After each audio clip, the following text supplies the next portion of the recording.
morning, everyone. We're starting in a minute. And I request all of you to kindly remain seated.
इतना dark क्यों है?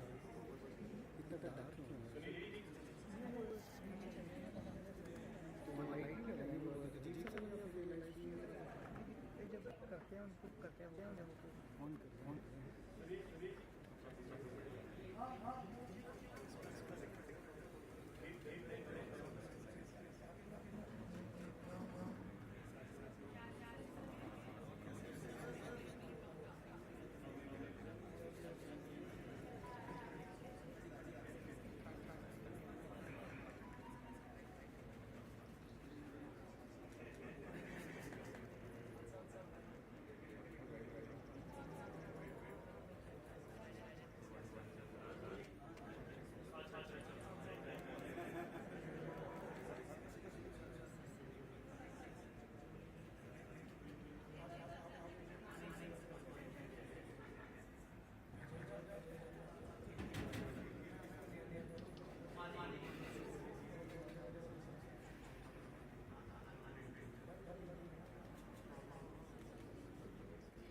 Before I start, I would request everyone to kindly put your phone on silent so that each of us are completely present here. It's a humble request. Please put your phones on silent mode.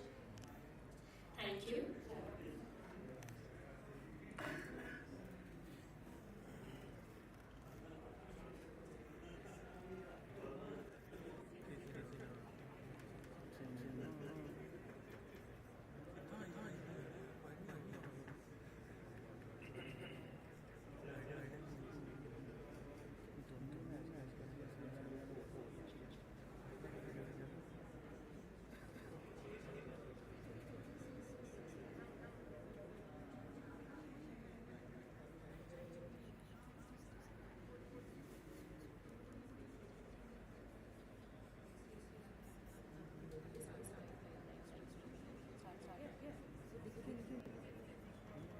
Light तो आ रही है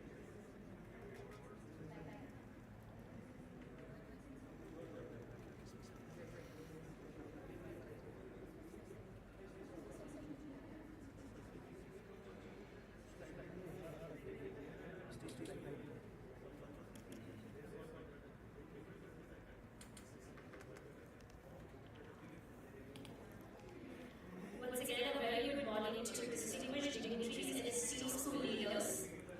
Thank you for your patience. I'm truly delighted and honored to welcome you all, and I extend a warm welcome to each one of you at the Education Day event brought to you by Q&I Today. Thank you for making it, and we're very happy to have you with us. Before I start, just a little bit about what is Education Day event. Education Day Today is a groundbreaking leadership event series that will traverse multiple cities across India, bringing together the bright minds in education. This unique platform is designed to foster meaningful dialogue and collaboration around the evolving landscape of education in India. At Education Day, school leaders, directors, schools like you all We'll have the opportunity to explore Q&I's innovative offerings first-hand. Through engaging panel discussions, the series will delve into future education with a particular focus on the role of advanced technologies and AI in transforming student lives. Q&I is a revolutionary education initiative by Thomson Digital, India's leading digital publishing solutions provider, founded by the founders of India Today. It is a conceptual breakthrough that represents a paradigm shift in preparing students for competitive examinations from grade 8 to 12. This was about Q&I, and our entire series is designed to explore the pivotal theme of maximizing the potential of educators and students in this digital era. Once again, thank you for being here. Before we embark on this lifeline journey,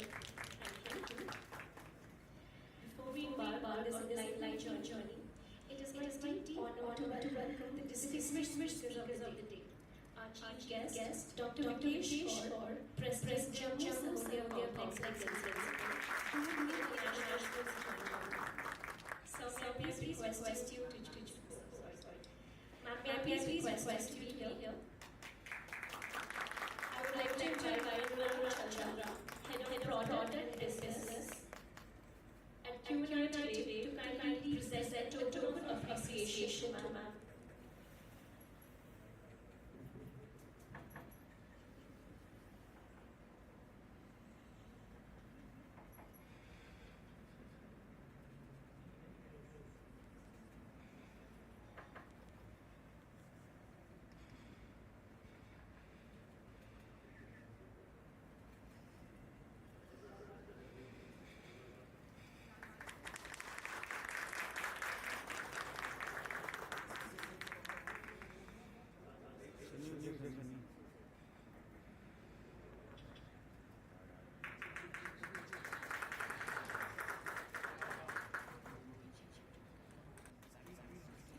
May I also invite Dr. Kunal, who is the keynote speaker of this session and the principal of Delhi Public School, with her word. Thank you for joining us, sir.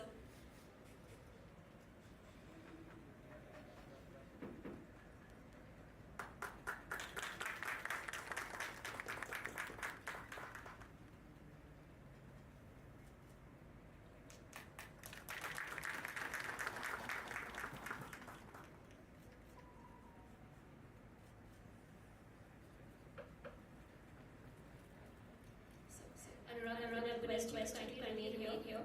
As we commence this auspicious gathering, let us honor our rich tradition by lighting ceremonial lamp, a beacon of hope, prosperity, and auspiciousness.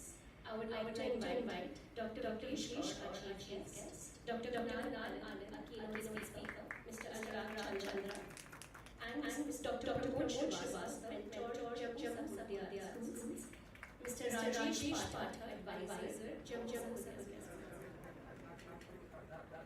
Mr. Rajesh Rathod, advisor, Jammu. Could you please have all of the stage?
Dr. Vinesh to share live views with us.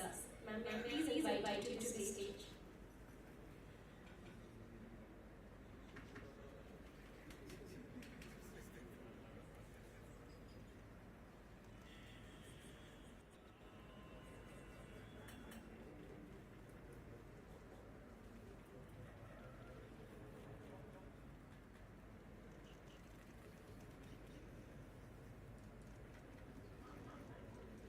So an ecstatically happy morning to everyone. Lots of sunshine, smiles to each one of you. At the outset, I would like to congratulate and extend my generous gratitude to the leader of the team, Mr. Vinesh is not here, but I have heard and I have gone through whatever his vision is. Who is the Executive Director and CEO at Thompson Digital and Q&I. And the entire team of Q&I is here under the leadership of Mr. Anurag. Thank you so much for organizing such an incredible event where I can see so many intellectual minds and bringing all of them under one roof is a great initiative. So the team of Q&I needs a great round of applause. As you all know that in this changing world of technology, where everything is dependent on the latest technologies, even the educational system, it's one of the sphere which is changing every day, transforming, evolving actually. And in this changing world, I believe that many of our traditional ways of teaching or dealing with students, they need some kind of upgrading, which is unfortunately not happening at the pace the world is changing. So I think we all educators have different perspectives, different opinions, might differ. But one thing we will all agree upon that that student who is the core of the education system. Every student and every individual is unique in their own way, isn't it? They are unique. So if you all agree on this, I think they are learning pace, they are learning styles, they are learning abilities, even the ways they should be assessed, they need to be different. But unfortunately, we are trying with the introduction of NEP 2020.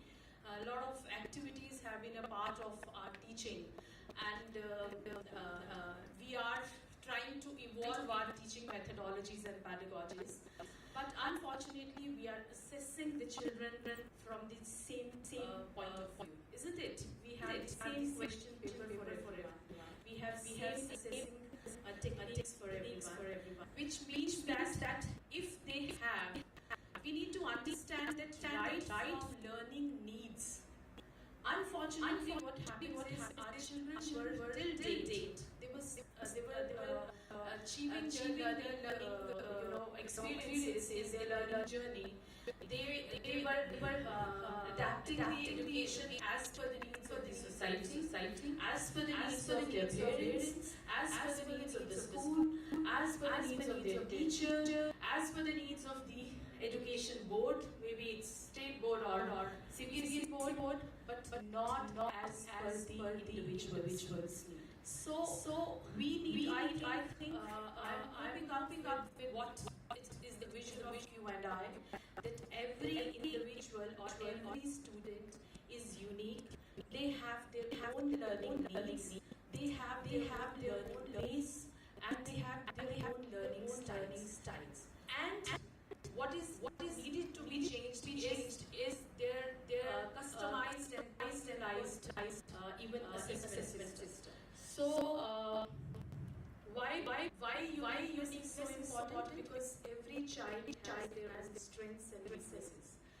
What we need to do is we need to make them encourage them to build upon their strengths and take a challenge to have face-to-face confrontation with their weaknesses. So, talking about the educational system, I think the most important aspect in our learning pedagogies in today's scenario is active learning. What do we mean by active learning is that the child needs to grow active. What we was to do in a traditional way, the teacher was the most active person in the teaching learning process, and the child was just listener or maybe somebody who is grasping whatever is being provided to him or her. So now the concept is absolutely changed. The child himself or herself has to be proactive and has to be accountable for whatever he or she is doing. It means if they are losing out with something, they should feel responsible.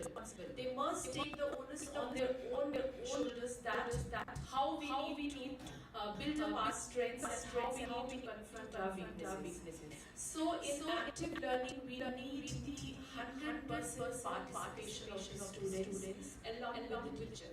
Gone are the days when we used to say teaching process. Now it is a teaching learning process. If it is a teaching learning process, it means that the participation and involvement of the learner in this process has to be equal to what the teacher is doing, rather more than what the teacher is doing. Why? Because that, as I said, that the student has to be accountable for whatever he is doing, whether he is keeping up the learning pace as per the demand or as per his own learning need, or he needs to build up his, he needs to progress, he needs to grow somewhere, which field he needs to grow, he needs to understand that himself. Moreover, progress tracking also, where I need to pace it up, and of course the feedback mechanism has to be seen that where if I am losing out with something, I need to correct the learning pace or maybe the learning style. And when a student sets his own goals, I think the entire scenario changes. The problem here is that goals for the students are being set by either by the parents or by the teachers or by the educational system we are following. We set the goals and we tell them to follow them. So if it is reversed in the way that the student sets his own goals, I think the entire system and the accountability that I said has to be on the student. It is going to change the entire scenario. So taking the ownership of his own learning leads to being self-directed and proactive. So I believe if we are going to change these things, we are going the importance and value students to do everything on their own with a hand by the teacher or any guide. That is going to be a wonderful teaching learning process, and it's going to unleash and unlock the unparalleled capabilities and the capacities of all the students. I believe this is what is the vision of Q&I. I am not aware that what kind of technology they have, that all these requirements of today's scenario, they are going to keep the pace with their own technological advancement. But yes, of course, they are here, and we are eager to hear from them also, and see that if it's going to change the entire scenario, it's going to be a win-win position for all of us, for the schools, for the school leaders, for the teachers, for the educational system, for the society, for the parents, everybody, all the stakeholders are going to be benefited by any such system, any initiative which leads to being customized or the personalized educational system where the needs of the children, the learning needs of the children are being taken care of. So once again, heartiest congratulations to the team of Q&I for bringing all the intellectual under one roof, because there are going to be a lot of takeaways with this particular event, and all the best for this. Thank you so very much.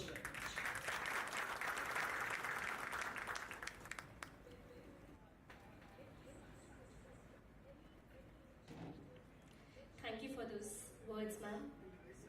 It was an honor to hear from you, your insights and your thoughts. Moving on, I would now like to invite Dr. Kunal Anand to share his thoughts on education and leadership. But before that, a little bit about him. Dr. Anand is the principal of Delhi Public School, Udhampur, with 17 years of experience in teaching, administration, and school management. He is a CBSE master trainer, district training coordinator, and ATL mentor of change. He has been honored with awards like the Swachh Bharat Swachh Vidyalaya Award 2022 and Outstanding School for Community Service. Dr. Anand has also trained approximately 600 educators in Saudi Arabia and 300 principals globally, making him a leading figure in education. Additionally, he is a motivational speaker and panelist in numerous national and international conferences. May I please invite Dr. Anand to share his thoughts.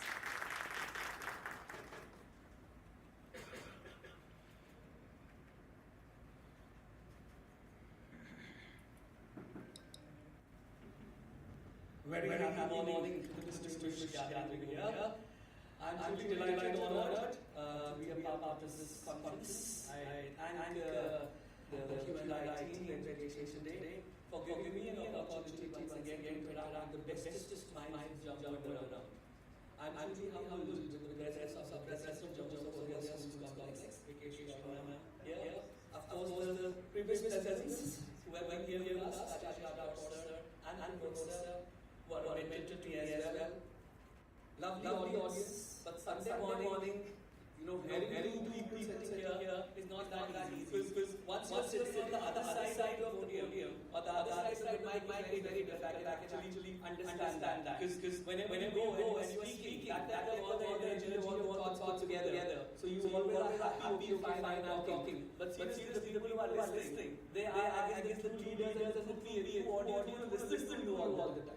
So thank you audience for giving us an opportunity to be here and speak to you. So the audience, the best part, and audience and leaders, when they are educators, I think the combination is even more deadly. Because when we are speaking to who is the most powerful mind, most innovative mind, most creative minds of Jammu and around. So it will not be easy for keep you bound all together for the next 20 minutes. I guess 20 minutes time given to me. But I'm sure if leaders like us, like you are here, we can make a difference. Because what I asked to speak about is transformational leadership, which can lead education 2030.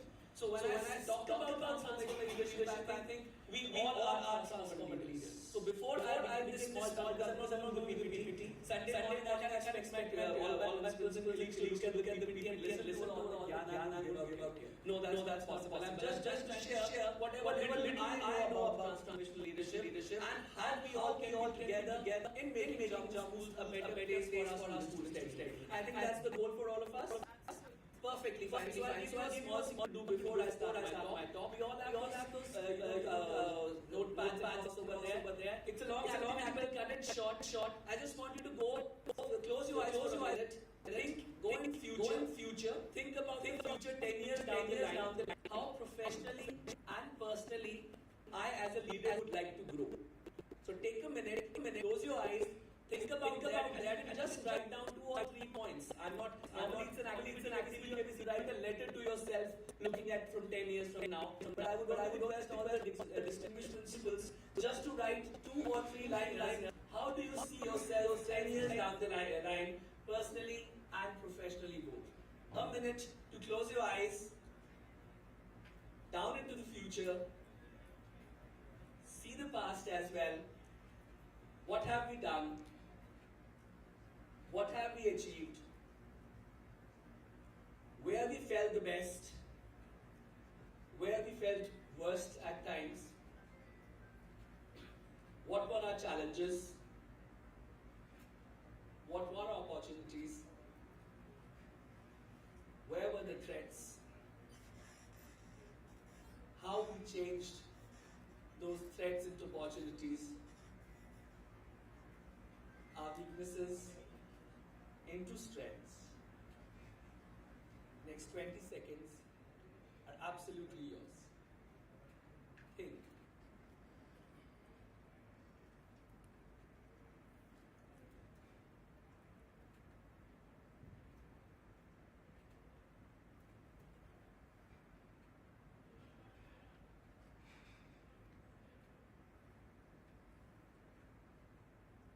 Let's come back. 2 or 3 liners on your notepads thinking about how do you see yourself 10 years down the line, professionally and personally both. I give a minute and a half. I think it will be more than enough for us to write that thing. Write, type, think. It's your choice. It's not necessary you have to. And then I may randomly ask somebody to come and share their experience as well.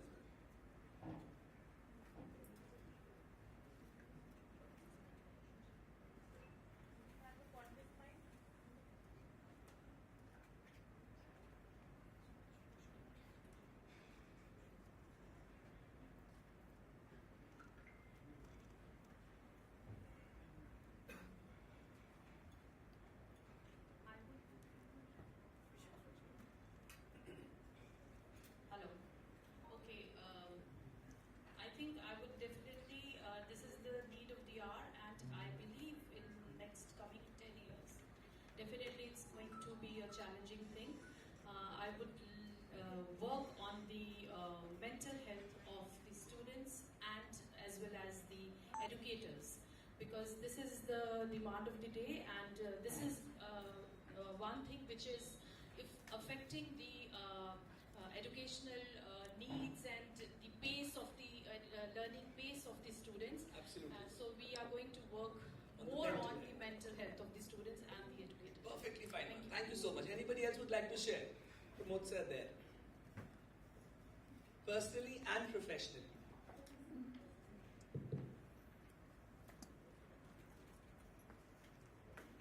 I was just thinking the classroom scenario after 10 years. The whole class is AI based. The AR and VR system we are using in the classroom. No bags, nothing, no hassles. A personalized learning can be customized for every individual child, which is the need of the hour. In fact, you know what? Carrying a long, heavy bags to the school, it is you think of yourself when we are carrying the bags. It's now moved, and I was just imagining those situations in the classroom, and everybody is free to learn. Everybody, there is no boundaries set, No boundaries. and that is the best way. Giving or imparting teaching and learning process rather, which the DKS was discussing. Thank you. Absolutely, sir. Thank you so much, sir. We can give hands to our friends because that will keep us awake also. Sunday afternoon, sitting in this room of 60 people and nobody around clapping for them, that's difficult. So let's give a hand to both the speakers. Thank you for sharing your views. Rajesh, sir, please. Good morning, everybody.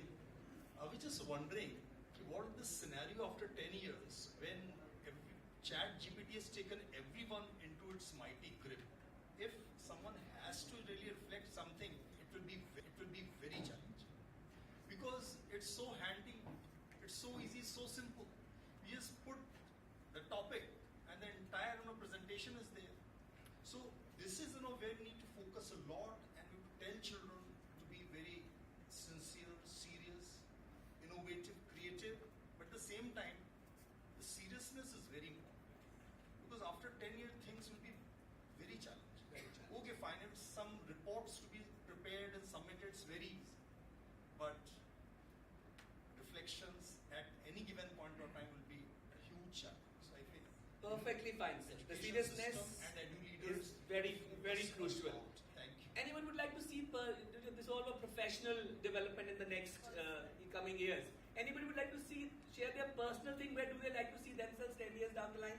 Anupama ma'am. Like we have Good somebody morning, here. all. Sure, ma'am. Yes, a beautiful questions, and nobody asked that what is the personal Personal thing. level, yes. Because we are so, into our professional things. Even we don't give time to ourselves to think about personal things. We plan, but we don't do anything. So personally, sir, if you ask me down the line 10 years, I would like to spend my entire day in a routine. Because we don't follow any routine. There is no having food routine, there is nothing. We plan that we'll go for walk, this, Yes. that. 2 days it is done, third day it is off. So I feel that healthy food, I want to live with music because, sir, I'm very fond of music, don't get time for that. So this is something personally. Very well And said. if you ask professionally, yes, I would love to contribute in making people understand that things should be building moral, ethical, and spiritual values of the student which are deteriorating today, and they are going to be deteriorated in the future. So we must look for that, and we must build up that type of. Thank you very much. And very well said. Last, Shritam taking from you. Yeah. Good morning, everyone. I just wanted to add something to Anupama ma'am also because of the personal development only. That I want that within next 10 years, obviously, all the generation will be very young and we will be more old. And we need to be knowledgeable and we need to foster the trust, which is not at present also. We don't trust each other. So I would like to build up that we should have trust and everybody should trust me also. Absolutely. And obviously, if professionally I say AI need to the be. future. Yes. Absolutely. Thank you so much, ma'am. Thank you, friends, for sharing your views because you made my talk easier because this is what I was coming up to. Because when we talk about transformational leadership, when we talk about change, what the educators can bring in the next 10 years down the line and see where education is leading to, the first learning was basically meant with this idea in mind. But many schools are doing exceptionally good, but a few are still working on getting onto these things. So if we look at, friends, everything is there with us. It's just we need to identify and we have to start working on those things. So once you start identifying, because hubs of learning is one place where fostering of various cultures together, schools together, school leaders together is possible. Our president has taken a few initiatives in this regard where you can have, we're having exchange program for teachers. That was a very great initiative ma'am has done. And time and now we actually need to take these things seriously. We all promote sir and Rohini ma'am to run poll to pillars to get the people, numbers added on for the capacity building program. I see the group, everybody requesting us to at least do 2 principal teachers, 1 teacher, 3 teachers. We are not looking at it. These are very important, not just from the perspective of NEP or from CBSE. It is important for our teachers to bring in that new energy into our classrooms. You all spoke about mental health, you spoke about AI-based classrooms coming in future, you talked about chat GPT, we spoke about seriousness, we spoke about values. How are they going to get included into our system? How are we going to incubate all these habits into our children until unless we learn and we transform this thing into our teams? I think personally transformational leadership is all about what we as educators, edu-leaders have a lot of things in our minds. You have a strong vision, but if you're not able to transform that vision into a team, I think there is something with the gap which needs to be filled. We don't need to go for conferences. We don't need to speak, listen to any keynote speaker. We don't have to go for any kind of panel discussions because we all are future-ready leaders. The gap, if any, is only about transforming that leadership into our teams. This is what is the most important part to look at this point of time, because if you look at other things, I have 7, 8 points I had made, but I don't think so I need to discuss them because we all are doing it. Because second thing which I was looking at is education innovations. I think kind of innovations we people are doing in our school are enormous. We are talking about STEM education, we talk about project-based learning, we talk about personalized learning, what Sir just spoke about. We all are doing it. The only gap which we are looking at is transforming that idea into practical things. We have to get that vision, because once we are doing, what happens, every year the school prospectus is reviewed, right? How many times have we reviewed our vision and vision statements in that? Tell me please, friends. Anyone who has reviewed their mission and vision statements every year in the school prospectus? There, the transformation begins, because your vision can't be the same which was seen 15 years back when the prospectus was designed. or 10 years back when the prospectus was designed.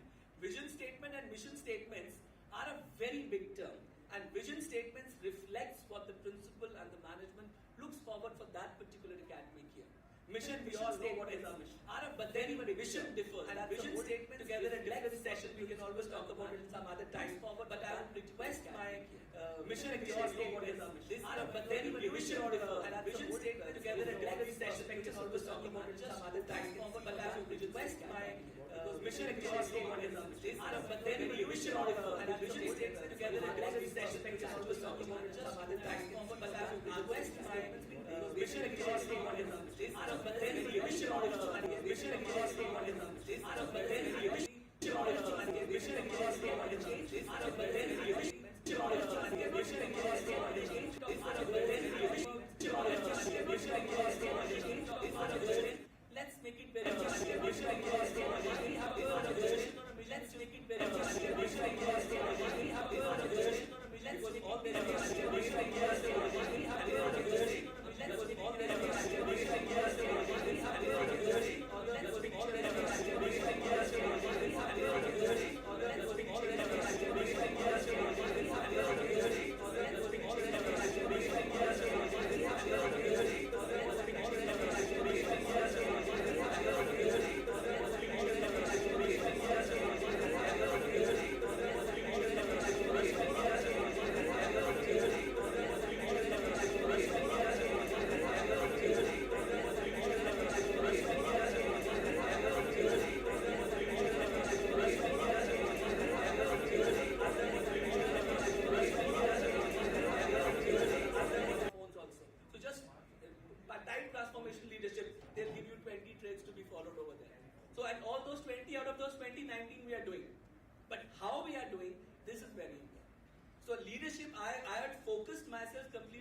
I didn't move on to the next points, though I had kept the points like technological enhancement, educational innovations, practice development, teacher development. I put on all those points. But I don't think so I need to go into that, because we all are doing all those things. Once the leader has that vision, a clear vision of what that person needs to do, because as edu leaders, as school principals, as educators, as teachers, we are doing what we need to do. We have to go to the school in the morning. There's a very interesting question. A lot of times people ask me, I was there at one of the conferences in Mumbai, I think. So we were on a panel discussion. So the moderator asked, "Sir, what is that first thing you people do when you reach the school?" So we had very highly decorated panels. So somebody was saying, "I'm there on the gate right half an hour before the time, when the buses arrive." Somebody says, "I'm there to check I'm in the morning assembly 15 minutes before. I will ensure that the music system and the drums are played and everything." So everybody was making the lot, and I was the last one sitting on this corner.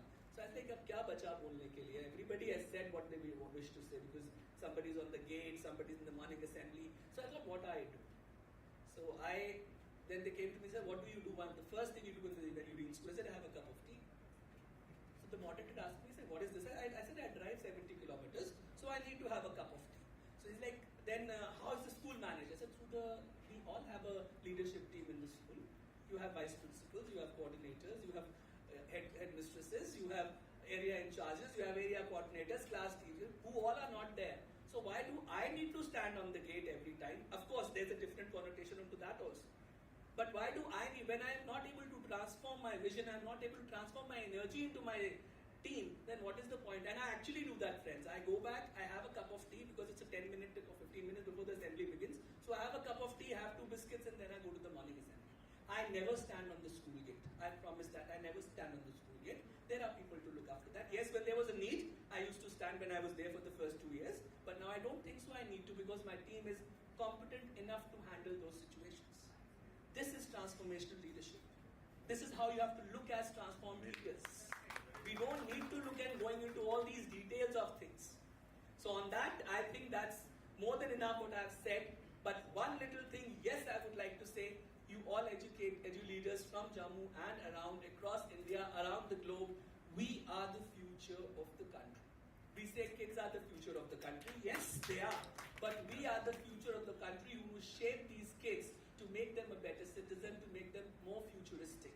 So as edu leaders, as leaders of education industry, I request you all with 2 folded hands, let's get that transformation leadership happening. We all are leaders. The time has changed. One time we were here and everything used to go down. Now we are here and everything moves around us. So now let's blossom that thing and let everybody have that fragrance, that aura, that aroma of we being transformational leadership. Thank you so much, friends, for your time. Thank you so much.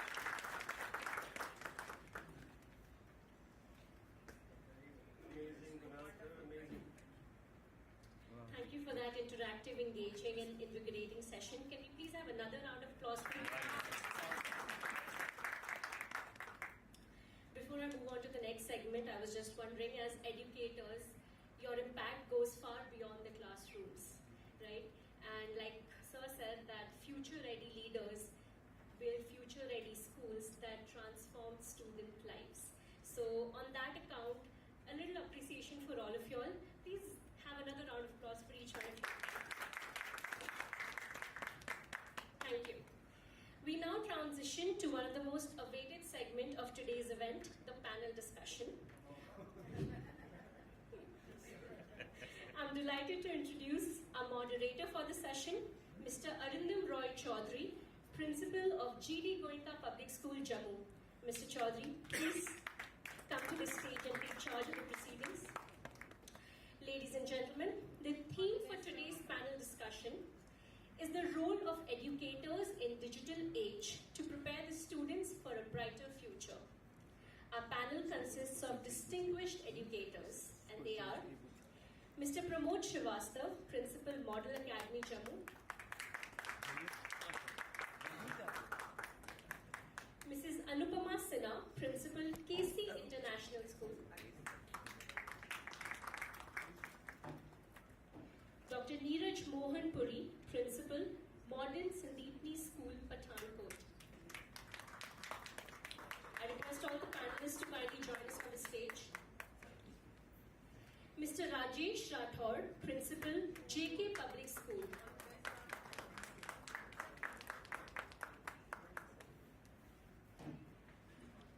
Mr. Akash Pradhan, Principal, Heritage School, Jammu.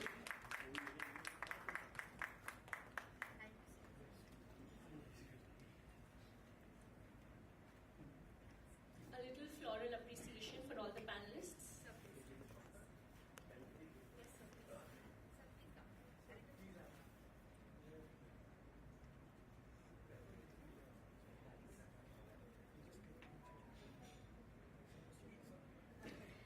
Mr. Amrendra Kumar Mishra, Principal, KC Public School.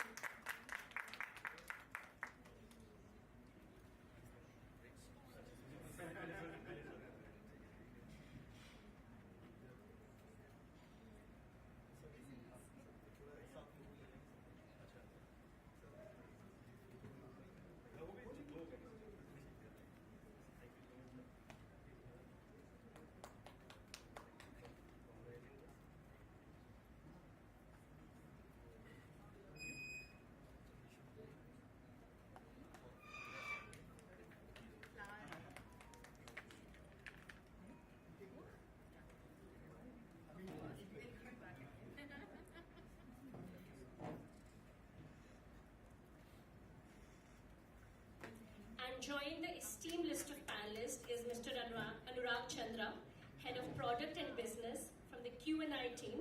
Mr. Chandra is a distinguished alumnus of IIT Kanpur, bringing nearly 2 decades of experience in the education sector. Can you please have a huge round of applause for our panelists? Thank you. Let the discussions begin.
afternoon, friends.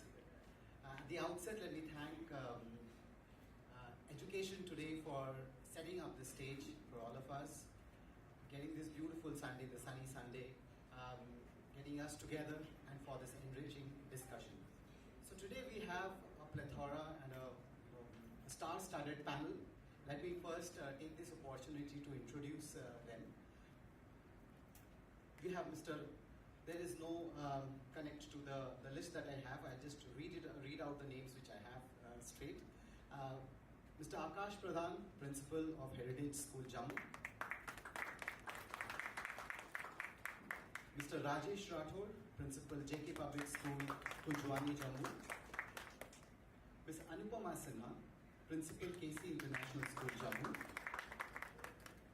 Dr. Prabodh Kumar Shivastav, Principal, Model Academy, Jammu.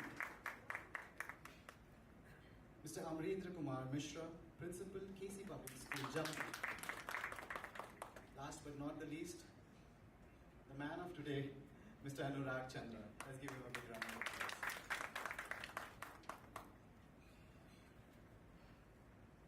The discussion that we have today is, of course, Kunal has also already set the ball rolling well.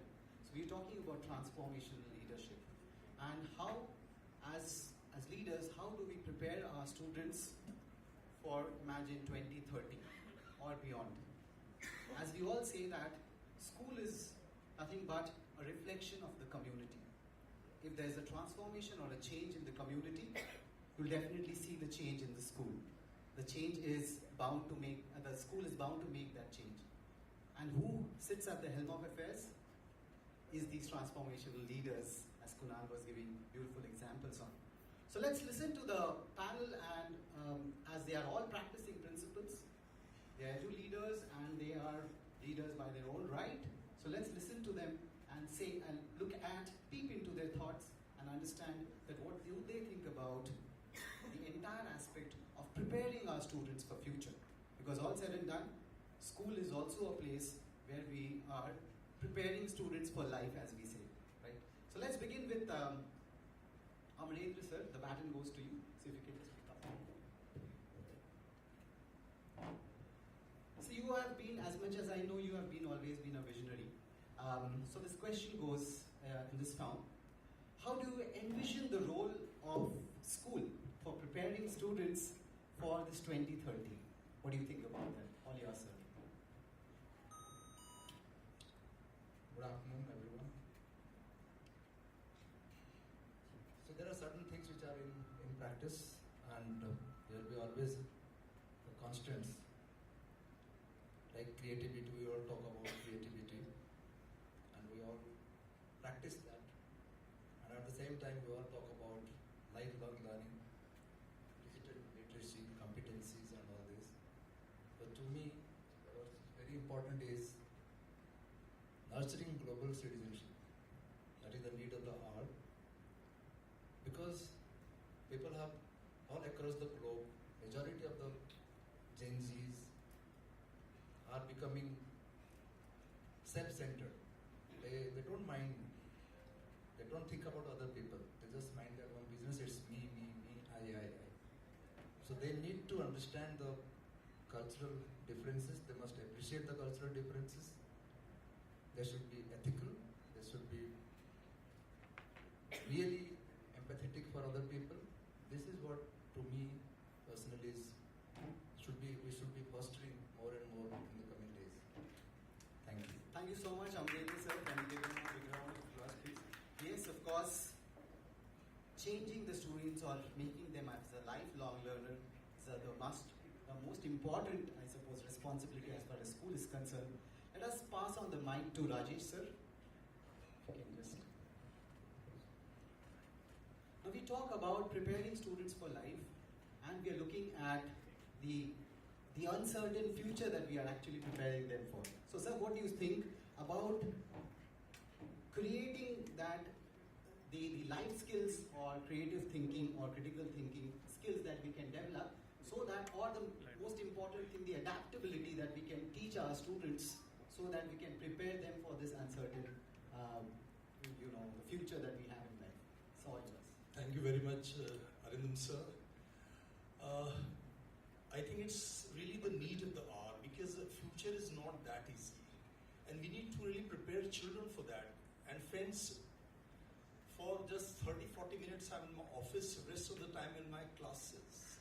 So I just know what's the level of children, how teachers are really equipping, energizing and empowering their students.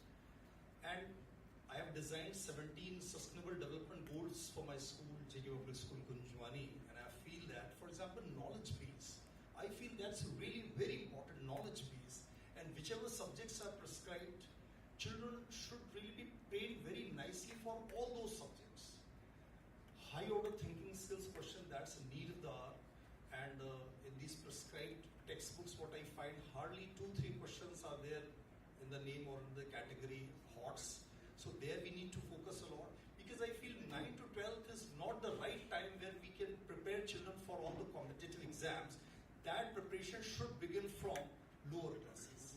Because always go for some challenging worksheets for foundational stage, or for that matter preparatory stage, and middle school that way.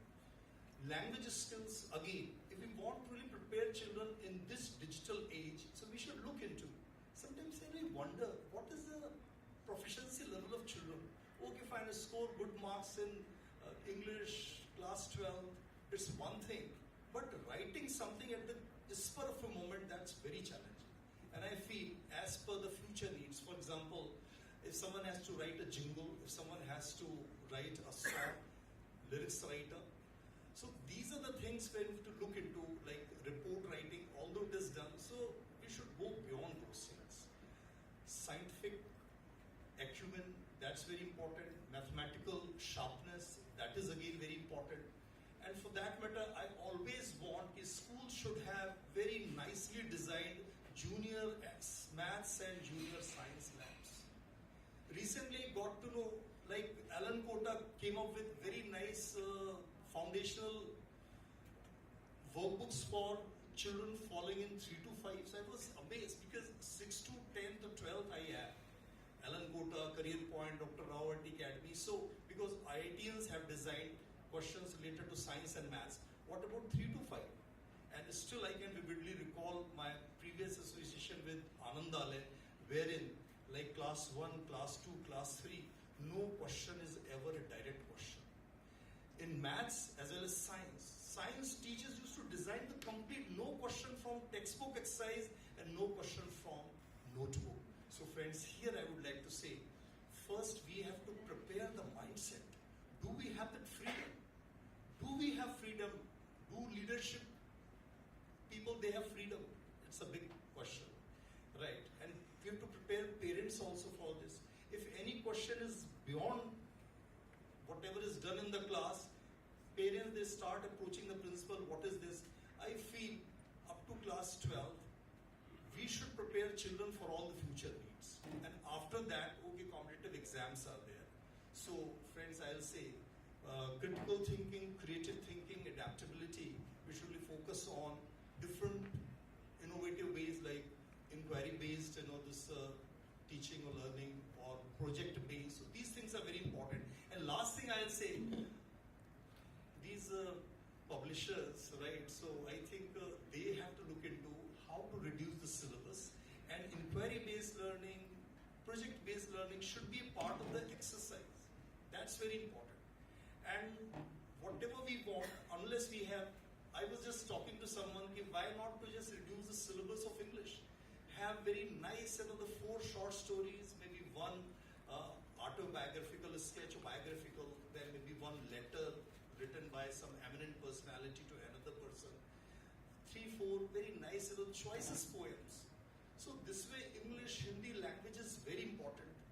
And I'm sorry to say, I've visited different places and all, I find like class 10th English, I feel as if teacher is teaching only for the boards. I want really that kind of joy on the face of children. Oh, something is really being discussed. If literature cannot enhance or cannot sensitize children, right, I think there is no point. So we have to focus a lot. So much is to be done. and whatever we discuss, we are able to just implement in our classes. Because school is not just achievement of handful of children. Absolutely right. And I feel debaters, only 15, 20 in every school, MUN, maximum 50 children, right? So why this? Why not the entire, the kind of, the community, student community? That's the thing.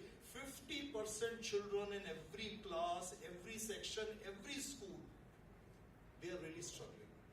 And we need to look into how to evolve remedial measures in order to impact their teaching learning process. That's very important. Unless we succeed in doing this, we'll fail miserably to prepare our children for all the future needs, means this digital age. Thank you so much. Thank you. Yes, of course, catching the students right is also at the young age is also very important. Developing their the life skills that sir was talking about. Let's pass it on to Pramod sir. So the question, you are a man of technology. So this question goes to you for this. In what ways can transformational leadership drive innovation in education to make changes in this digital era? What do you think about that, sir? Thank you, sir. Thank you so much. Every year, every teacher, every school, they're making planning. So many planning has been done in the school for the classroom teaching, but nobody plans for the classroom teaching and learning process. So many pedagogies we are using, and so many pedagogical trainings and other sessions are being organized for the teachers. Nothing is for the student. It means everything is, teacher-centric or school-centric. Nothing is child-centric. Children, they are using, I know that AI is there, the artificial intelligence, AVs are there, VRs are there, visual realities are there, but it has not been channelized. It has not been planned into the pedagogical system so that it can be implemented in the classroom teaching learning process. And if you go to one of my friends were discussing the chat GPT and all everything, you just open chat GPT, you will get all things what listed for you. But what is important, what is beneficial for you, how you are going to adopt it, that is the most important thing nowadays, which needs to be educated by the teachers, by the transformational leaders, so that children can be channelized and they are able to use into the right direction. There's so many things. You just give one command to ChatGPT, you'll get endless, what lists are in front of you. It is very difficult even for the teachers sometimes what to take, what not to take. So why not, we are under our pedagogical system, why we are not implementing the technology based, why we are not converting our classroom into the technology classrooms, why not the teaching learning process should be enhanced so that every child is perfect and able to decide what to take, what not to take, it means I am talking about the personalized learning system can be developed for the children so that the technology can be better implemented in the classroom scenario. Thank you. Thank you so much, sir. Well said. Yes, and I pray that another 5 years down the line, so what you envision surely come. And I'm really delighted to hear sir talking about that, because hearing to what educators like you talk about technology in the manner that you have spoken about, that gives us a lot of confidence in what we are building as well. So coming from a technology background, because sir is talking about the personalized learning, there are lots of aspects associated with it. We cannot just provide a solution that promises the personalized learning to the student. The teachers, the school has to play a very important part. And that is where we as a technology company have been very sensitive.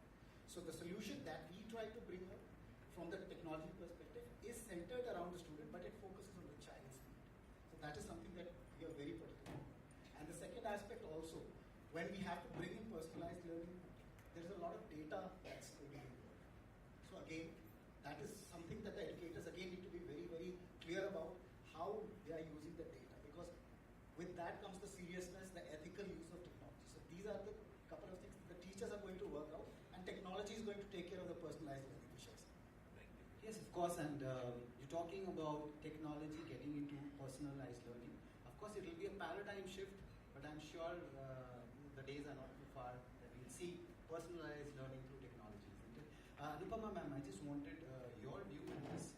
That, what are the biggest challenges that you feel transformational leaders face when implementing the digital initiatives in school? Thank you, sir. See, any change, it's not digital change, any change, it takes time for people to accept. And doesn't matter whether it is for good or bad, but I feel that if you start anything new, so people, they are very, very resistant. Is it staff or student or parents, whoever. So now I feel that this digital platform, it has become a, I think, integral part of everyone's life. And without this, it's difficult to get things done. So what I feel, the challenges which I face, lack of little infrastructure, because everyone is not having equal type of strong infra for digital platforms to be used by everyone who is working in that particular workplace. Second thing, maybe it is at the workplace for children, for teachers, but when they go home, again things are not that way supportive. So I feel a kind of financial constraints, infra, at the same time, very, very less monitoring is there on data. So what is happening, we are somehow afraid to use lots of platform as a digital platform to get things done, because we are afraid about the consequences, right? So the challenge which I face is one, infra, second, acceptance, third, lots of training and resource people, they are not there to train staff members, to train students, to train parents how to use it, why to use it, and when to use it. So these are few challenges which we face, but still we are trying our best to come up with these problems and giving our try so that maximum will be utilized in a true sense and a right way. Absolutely, bringing in latest technology is good. We need an overhauling of the entire system. Going to Akash sir, I know you are a man of processes, and policies, of course. So I think you will be able to answer this well. What policies and framework are necessary to support transformational leadership in educational institutions? Thank to you. associate or adapt the change. Thank you so much, sir. Thank you, Q&I. Actually, I have a very different point of view. A lot of things have to be aligned. When you're making a policy for a school, when the government is backing you, when the management is backing you, and you have the infrastructure and the readiness to do that program. When was NEP 2020 to be implemented? Anybody? 2020? Which year is this? And we're still not clear with so many things. Policy was made, designed by X, Y, Z. Until today we're not ready. Because the entire country is not ready, I suppose. Some schools, probably Bombay, Delhi, the big cities, have all the infrastructure. The policies are right for them. But what about schools in smaller towns? I mean, if you consider Jammu, we are probably B-class town, not like Delhi, Bombay, the metros. And we're still not ready to that. There are some pilot projects going on. I think Rajesh sir's school is doing the pilot project for NEP. Some school in Jammu is doing it. And I suppose we've had no feedback on what is happening and how are things going around for NEP 2020. It is a beautiful program, probably copied from some certain countries, but does it actually hold good for our students who have not reached that level? What happens to students and the facilities given to them by the government, by the policies, by the stakeholders, and how much the parent is encouraging them to have that policy run that NEP 2020 in their school? We are still not ready for that. So the policies have to be very, very meticulously planned by the government, keeping everybody in mind. Now I'll give you another example. Policies are made, CUET is followed by most of the universities, all central universities. I mean, I have a small question. Now,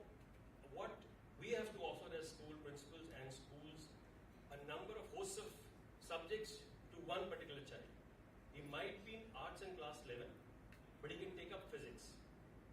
He can take up bio because he wants to go in environmental studies and probably get into some kind of animal project or some kind of project type or something. Now, how will he be taking up a course in college? Is that switch from school to college aligned? I mean, which exam is he going to take to get into that program? Because he might have music as well. He might have bio as well.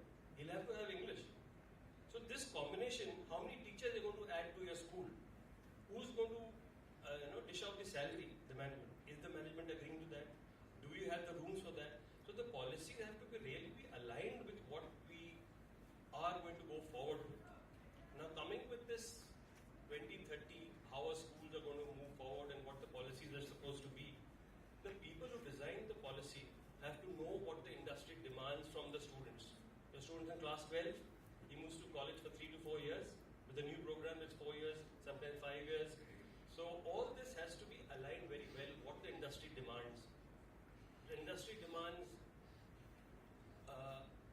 something in IT, AI, ML, machine learning, and coding. Now, how many people can do that? If they can do it, what are the courses offered by them? Can an art student take it? It's not very clear with us as school this thing. We need to be very clear first with all the policies how the movement or shift from school to college takes place. The policies have to be very, very clear what is the next step, where you can do it. Because a child from Jammu might not like to go to Kerala to study a certain subject which he likes to do it and can move forward. It has to be, everywhere. Every university has to offer that same. Is every university equipped for that? So policies and changes have to be made and they have to be implemented strictly when everybody is ready for it. The technology is there in place.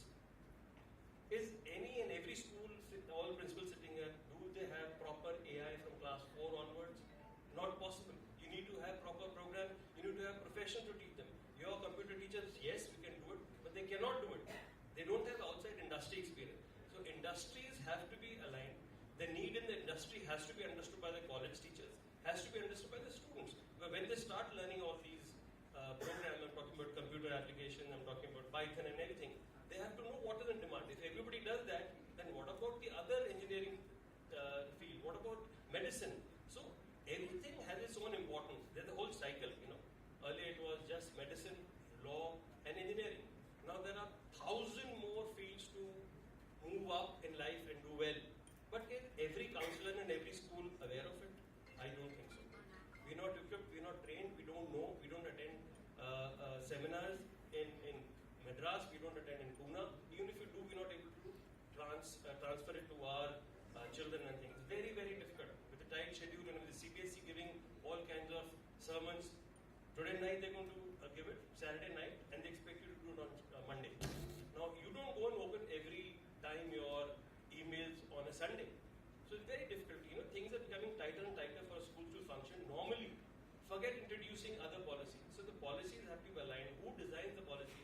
Is he a principal? Is he a teacher 20 years? So all this, I'm going back to that, so that by 2030, by at least 2030, we should be at a certain stage where every school in a small town, in a Middlesex town, in a Costco is aligned, and everybody gives CUT and gets into colleges.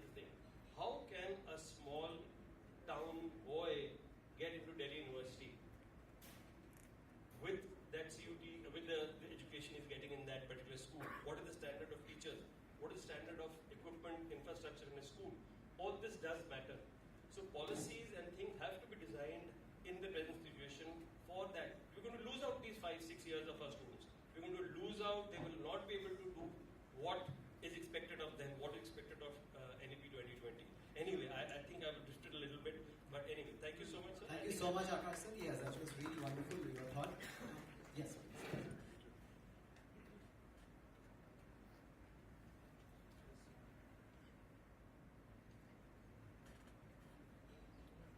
I would like to add something as Akash was pointing out.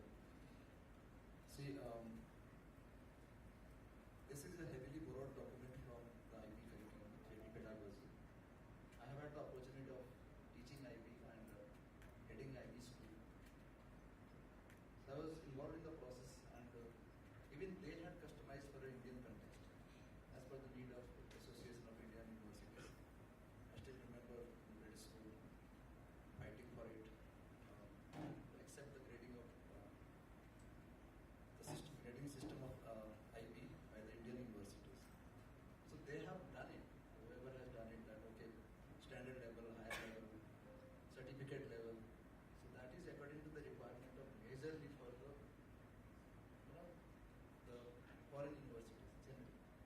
they have borrowed it, but they have not been able to establish that coherence. They have not yet connected. There are very few liberal universities which have started this. Right? But they are, the students who pass out from our schools, they don't face the problem. But majority of the universities, they are not ready for it. So policy level is fine. I mean, whatever you said is very much correct. We have the lengthiest constitution in the world, but we know how many of the percent of the people get the justice. So I have a very serious doubt about how this is going to be. Even the NCF is ready, but they are not. The process has not been gradual. They are starting with the foundational level. Then at the same time saying that next year we start. No, it should have been gradual. It should have been okay. Start with the foundational level and go ahead. And that's the students are ready with that. Those lot of students are moving ahead with this thing. Yeah, that is what it is. So it comes overnight, okay, and then we have a city. I mean, these local coordinators also give the data positively by tomorrow, right? Positively by tomorrow. Fine, as it is Saturday, Sunday. Why the hell we have to work on a Sunday? So, but then these government officials again. So that's what I am. Thank you so much, Thank you so much. Finally, sir, can you just take this, Anuragji? We would like to know that since you are from the IT industry and you are also facilitating the schools, so how do you think that we also keep our traditional pedagogical plans or pedagogical association with us? How do you think this technology will help or give it a progress as far as the school development is concerned? So the basic motto when we started developing Q&I as well was use technology to reinforce and not to replace. Because there's always this thinking of building a parallel learning structure when you already have a very established one. So that is one thing that we started. How we try to integrate it is first to train the teachers as well. Because any solution that needs to come for the students and for their benefit, it has to be passed on through the teachers themselves. So that is the first thing that we look at. So even though we are building a solution that's technology driven, for us the focus is the teacher. So that they get trained, they get accustomed to what we are developing. We get the ideas on what to develop for the students and then take it to the students. So that is how we try to get into the schooling system or the education system. Thank you so much. Let's give a big round of applause to the entire family. It was wonderful and you've taken off your time and your own thought. It was really wonderful. Over to you, ma'am. Thank you so much, all of you.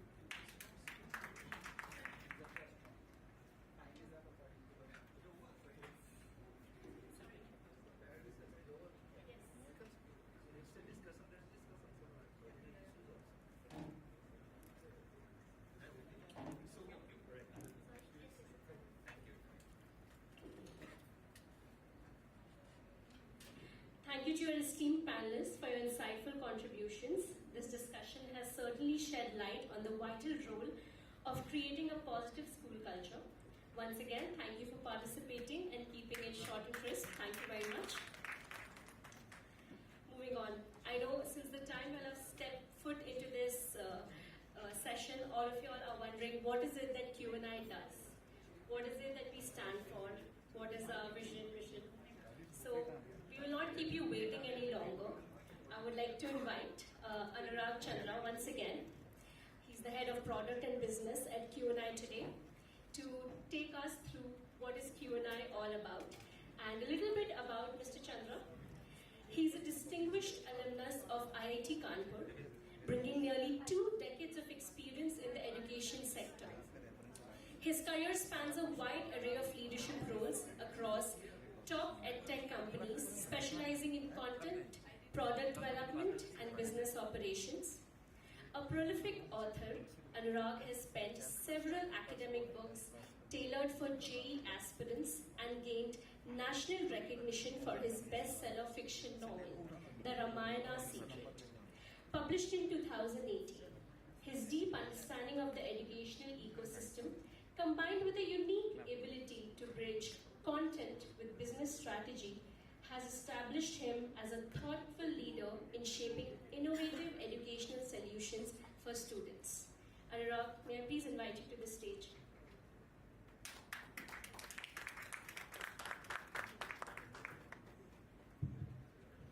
Good afternoon, educators, once again, and thank you for sparing time on a Sunday and to come here and share your insights. And we also have gained immensely from this interaction. And there are a lot of takeaways that we'll be taking back with us to develop the solutions that we have been doing. Since Q&I would be a new thing for you to understand what Q&I has been doing, we'll talk about that. We'll just spend another 15 minutes talking about that. But a brief history on where we come from. So we are a part of the Thomson Digital company, which has been into providing content and technology solutions to global educational space. We have been working with top renowned publishers like Pearson, McGraw-Hill, Oxford University Press, Cambridge University Press. So we have been working with them for over 5 decades now. And we have mostly been working all around the globe.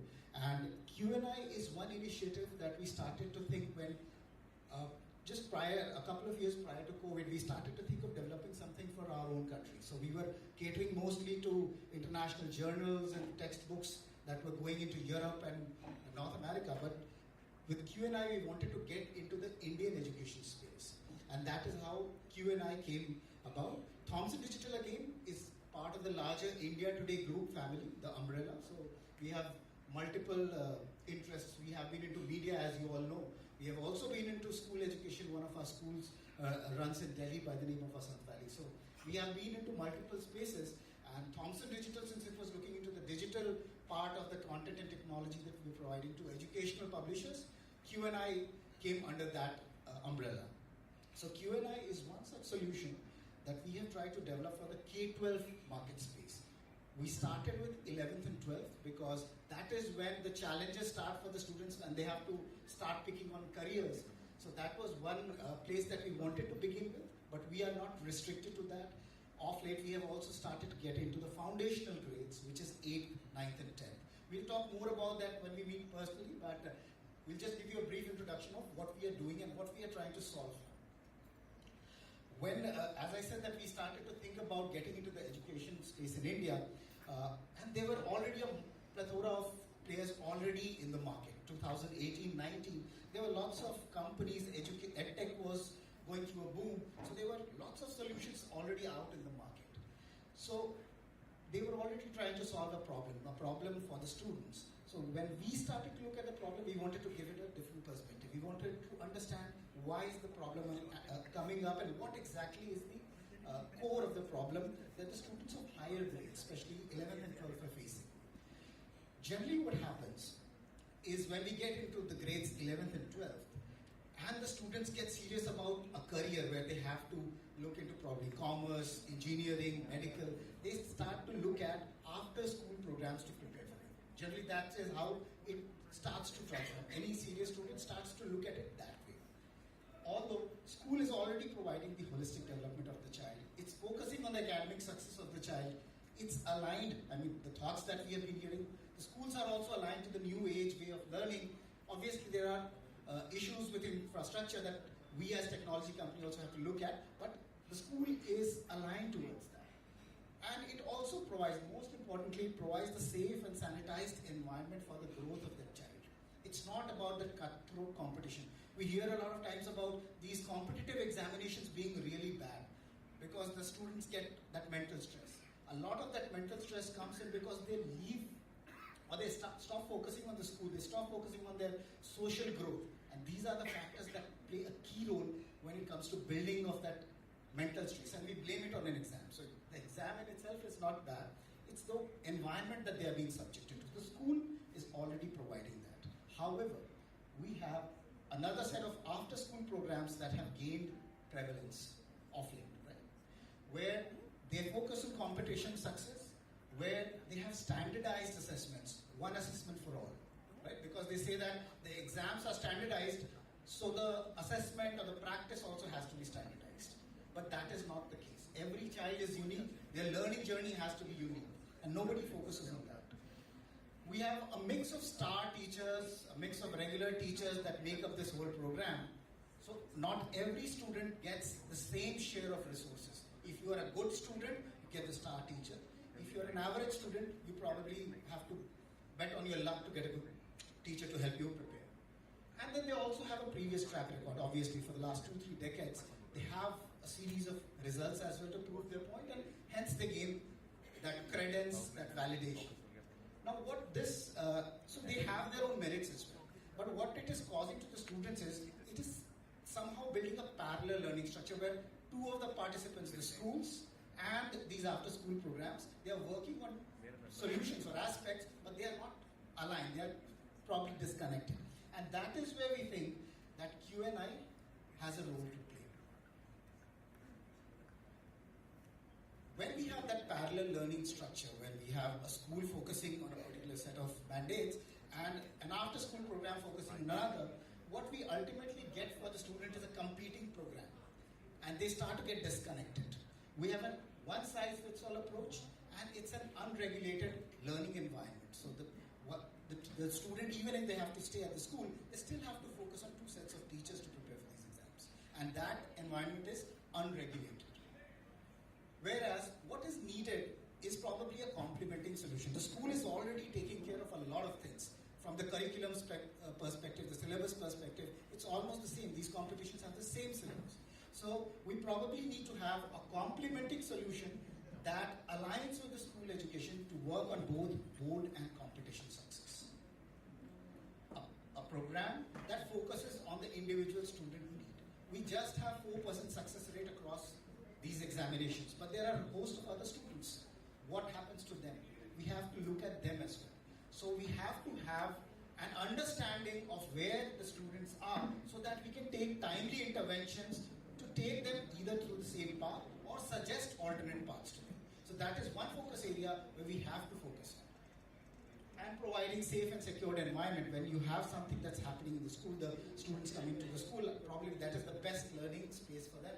And let's provide them with that so that they can focus on the competitive aspects. The solution that Q&I has come up with works in collaboration with the school. So we have a Q&I program that sits, integrates with the school and provides these 4 facets. One is the seamlessly integrated learning program at school for board and competition success.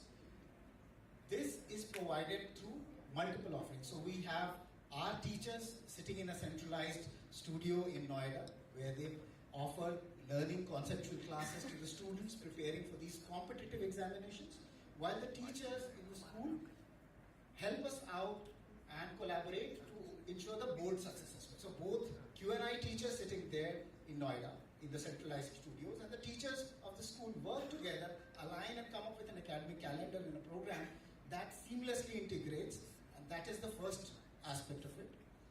Once we are able to achieve that, there is a platform which is called the Q&I Assessment and Learning Platform. What it does is it gets all the students to start practicing and take all their assessments on that particular platform. When we take the assessments and get the homework and practice done through the platform, we are able to generate a lot of data. A lot of data that helps us personalize the learning for the students. So that is the second aspect. So instead of just going through 10 or 20 questions in a standardized worksheet, now the child has to go on the platform and practice the questions. The questions are adaptive in nature. So when the child learns a particular concept, comes on the platform, every child gets their own personalized worksheet. And the way they are solving the problem, the platform or the system understands where the gap areas are, and then it is able to suggest the remedial actions. Third aspect again is the safe and secure environment that we provide. So since the Q&I program works not at a center, but it works within the school premises. So what we are ultimately achieving is the student stays in the same safe environment that they have been staying right from the nursery grade to class 10, so that they can take it along and treat the competition as just another exam and not treat it as something totally out of the set patterns of the world that they have been experiencing. For the teachers, since, as I said, that there is a lot of insight analytics that is generated, and we have these customized reporting dashboards as well, so that all that sea of data that we have, it culminates into a report format that gets generated for the school teachers as well and for the management, so that they, on their part, can take remedial actions directly basis the reports that they have. So we have these practice assessments, and the data dashboards that you can take note of, and probably that will ease some of your burden in understanding your children better and probably planning better remedial actions for them. Obviously, our teachers are also going to be there to assist in that process, and that probably is going to help reduce the burden. And with the new age technology, the AI that we have built in coming into the picture, we also get an opportunity to upskill our staff, upskill our teachers as well, so that they also at a later point in time can become trained enough to take care of these aspects. All that should get us tangible outcomes, and that is another key focus area for Q&I. So we are not just promising 4 or 5 things, we are also promising some tangible outcomes coming out of it.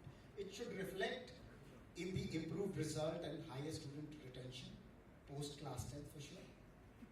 Adoption of technology will, because everybody is looking at technology and looking at how we can integrate it, but if we are able to seamlessly integrate, understand and train ourselves, probably we will stand out in the competition that we have. And with the new set of infrastructure, with the new set of results that we have, and obviously new admissions will flow in. So these are the 3 tangible outcomes that we're looking at as the success parameters for the integration with the school. On a broader perspective, this is the 5-step process that we employ to ensure that the learning is complete for the children who are participating in the Q&I program. When we begin a program at the school, after integrating, after facilitating, after formulating an academic planner for the entire year, there are 2 modes, as I said. One, where the teachers are teaching from our centralized studios.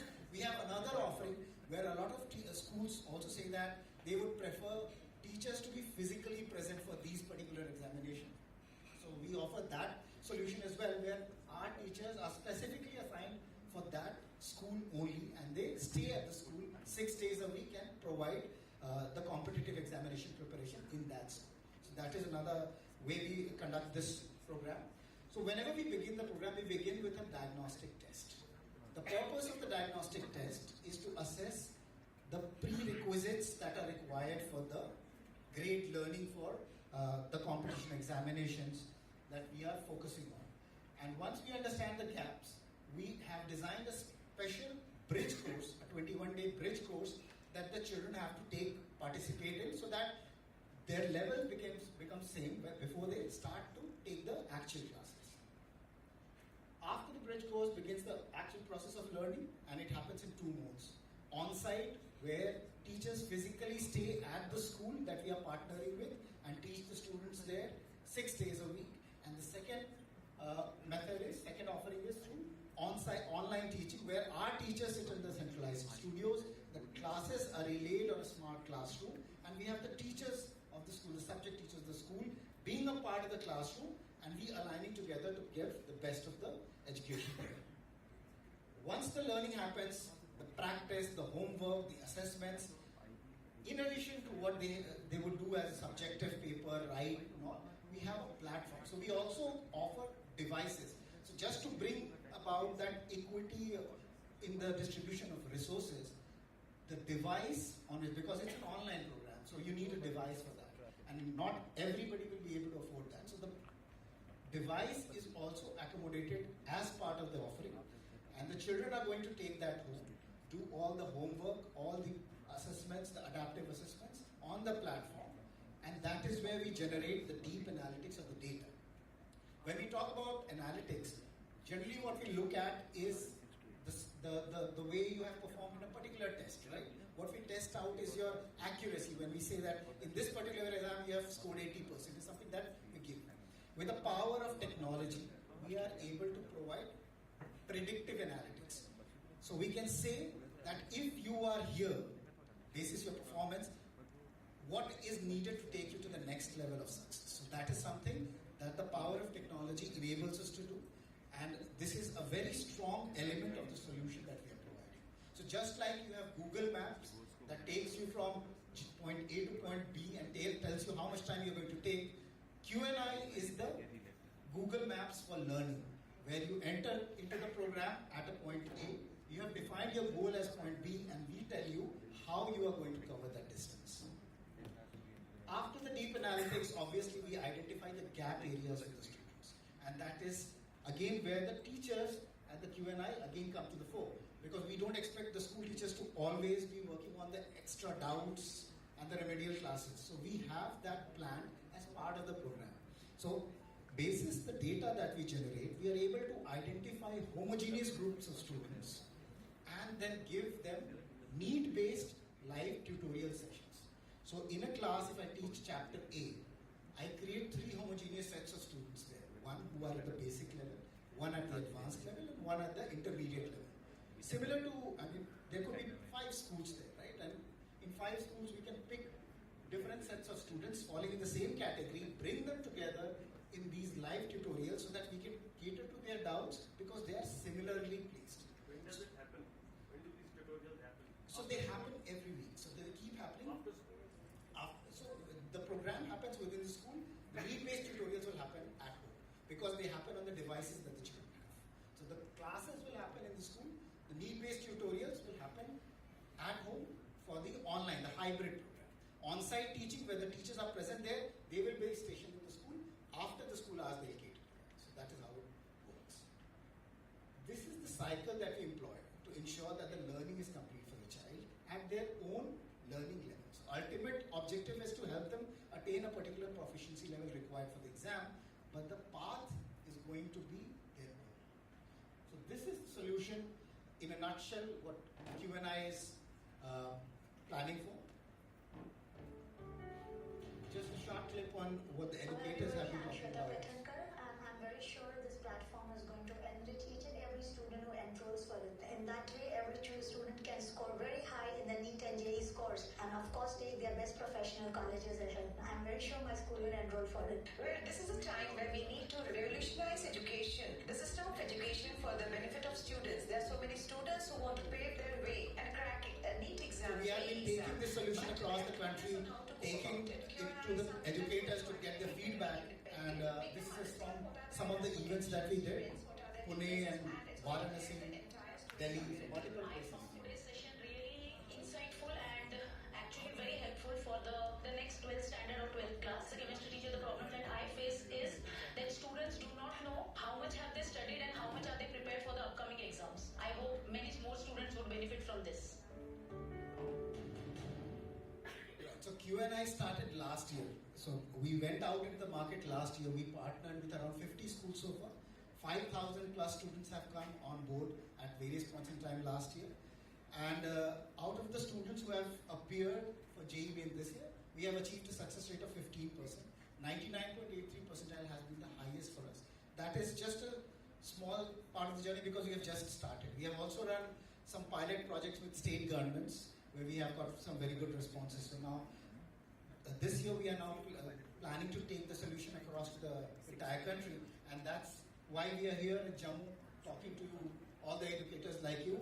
The intent of this presentation was to just give you a brief of what Q&I is trying to do, and then at a later point in time we'll connect with you to go through a detailed presentation, go through a detailed understanding of how the solution works, how the academic planning works, how we seamlessly integrate into the system.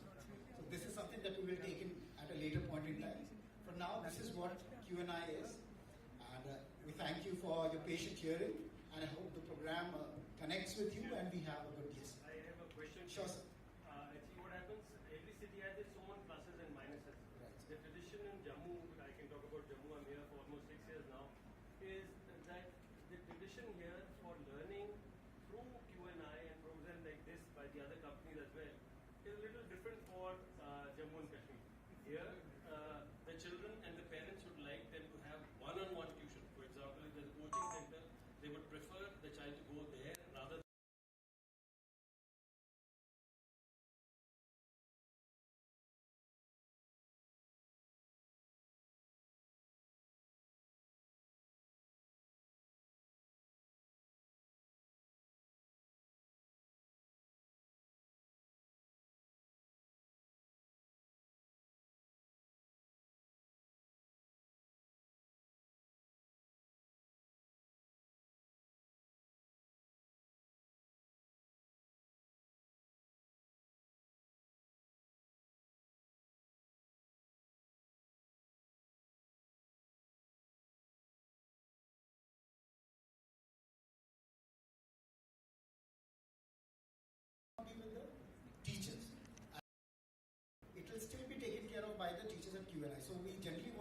this, in these online programs, we have a specific section that's created, a Q&I section, where our teachers will be teaching. The teachers at the school focus on the board part. We align with the curriculum that you're following. So you have your half-yearly plan. We will probably adjust our academic calendar accordingly. Can it be of a particular subject only, or all the subjects have to be taken up through Q&I? So currently we have this JEE and NEET courses, but this is something that we can definitely explore and see how it can work. Something what at least I'm looking for is AI and coding in a more systematic and applied way than rather relying only on a teacher. So that is for the foundational grades, if I understand. Higher grades as well. So currently our programs essentially are 11th and 12th for these competition examinations.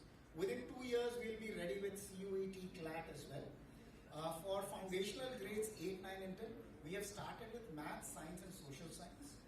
Languages is something that we will take care of. I mean, we have other partners also who are associated with us, top publishers. So we are trying to work out a way. Probably the next academic session, we will also have languages which will be licensed through some of our top-notch publishers because they have been our partners as well. I believe that this is a very good initiative from that perspective, because these days with the introduction of CUET, a lot of parents have this thing in mind that the education for class 11 and 12 inside the schools is of no use.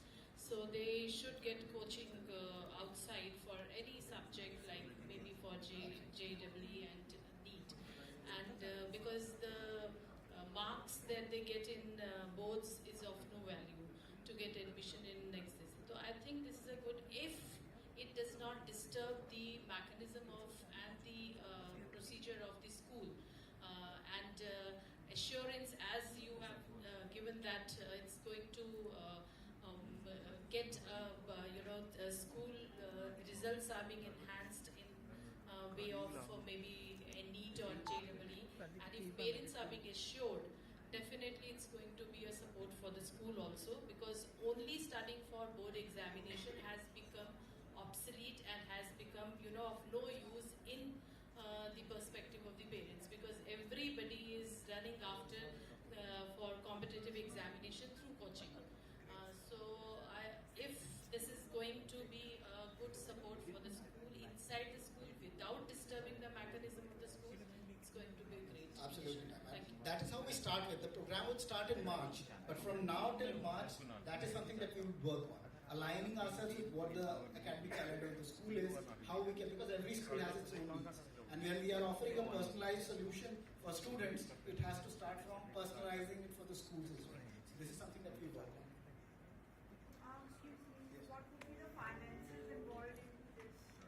Sure, ma'am. So for now, what I can say is definitely a very affordable solution, because we are also offering the devices. But for the financial aspects, we'll definitely connect with you right after this and we'll talk about it. So it depends on the number of students and the number of grades that we are offering. More number of students, it makes it more viable for us. And there are aspects that the school also has to look into, because these classes will be relayed in the classrooms. So you also need to have a certain minimum number of students in the class for making it viable for your teachers to sit in the classroom. So this is something that we work out and we can discuss on that. So what is the device you're talking about? So we provide standard branded tablet devices, 9-inch tablet devices.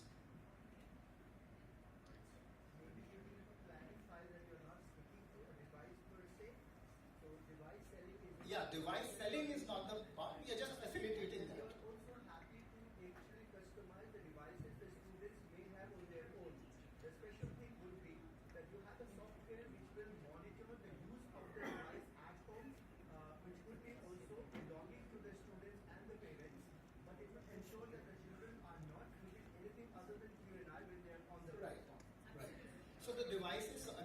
Devices again comes with the solution, but you may have schools or you may have students who already have access to the device, so we don't need to provide them another device, because selling the device is not a part of the business. We get it aligned through a standard brand. What we also do with the devices, and why we talk about the devices, is there is a lot of question on students getting a lot of screen time using the devices, because they are still small kids, right? So they probably may misuse it or not use it in the manner that it is intended to. So we have also a software installed in these devices where the student is only able to access the Q&I application and attend our online live tutorials. Other than that, they will not be able to access anything on that device. That's locked. And we have an admin panel, a console through which we can monitor any breakage or anything that can happen on the tablet device. So that way we are secure that the student will still have access to a device that is secured and it is only used for the purpose that it is intended.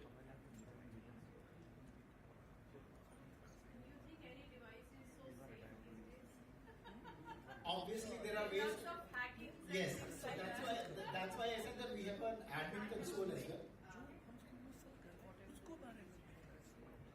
So one thing, is it possible that the same facility is available in computer labs in the school? Absolutely, absolutely. It is desktop version is also available. Yes, yes. So it totally depends on the availability of resources within the school, and that is something that we totally customize. If the school already has a lab of 40 computers working seamlessly. Because many times it happens that children they are okay, we understand the need of the hour, but parents are not convinced, right? But we want to give the same facility to all students in the school. So at least we can have, for example, such programs. We can assign a period, at least a week or fortnightly, wherein it is happening under teacher supervision, right? And every child is getting equal opportunity to avail the facility, right? Yes. So if it is there, desktop version and not only on tab and mobile, then I think it is good for schools to run with such programs. We have a web version, we have an Android version, we have an iOS version. So all versions are available and it can be used anywhere. And also it is a very light application that we have built because availability of Wi-Fi and other things is also constrained a lot of times. If you have very heavy websites, they don't work. So we have kept that in mind as well so that even in a distant remote location, it can still work. Otherwise, you face problems just loading the website and the questions. So that is a problem that we have focused on being sensitive about. So internet issues, etc., probably are restricted to it.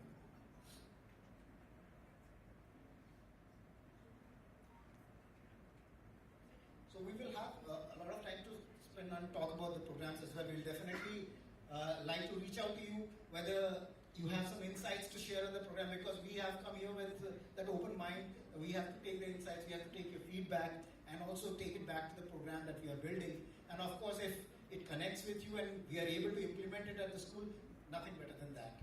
So we'll definitely talk about this later and all my team members are here. We will reach out individually to you and we definitely look forward to meeting you over the next 2 weeks as well, virtually at least, before we again come back and meet physically to explain the nitty-gritties of it and see how we can start thinking about implementing the solutions. Thank you everyone.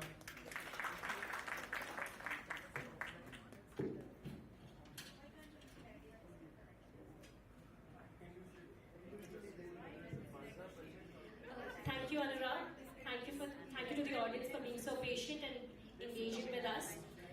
Just to summarize, today's students need, especially those preparing for competitive examinations, are under immense pressure, and the one-size-fits-all approach in the traditional education sense falls short.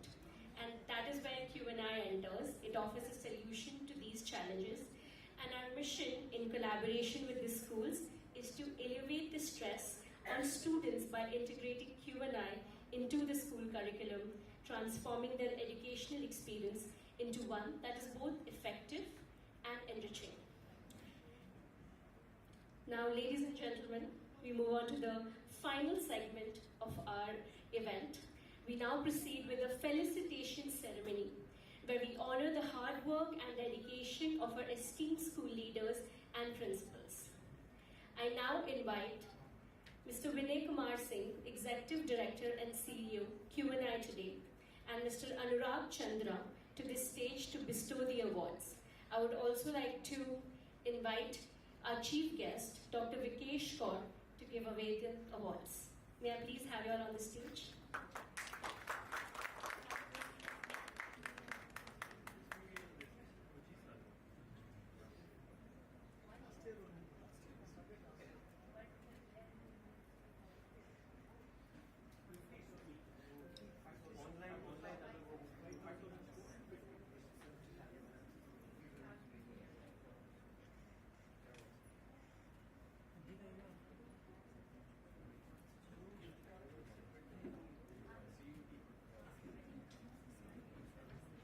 before we move, everyone.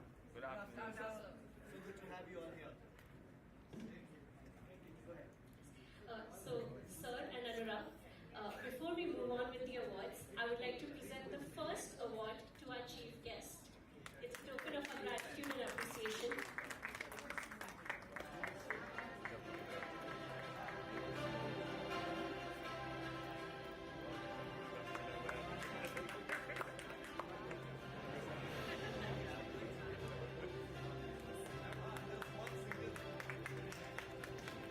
Well,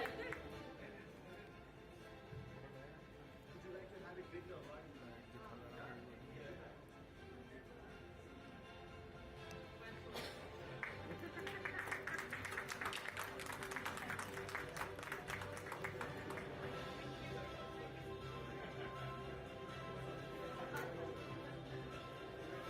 let's continue. I would like to now honor our keynote speaker, Dr. Kunal Anand, Principal, Delhi Public School. Can we have a bigger round of applause? Thank you. Louder as well, yes sir. Congratulations, Dr. Anand.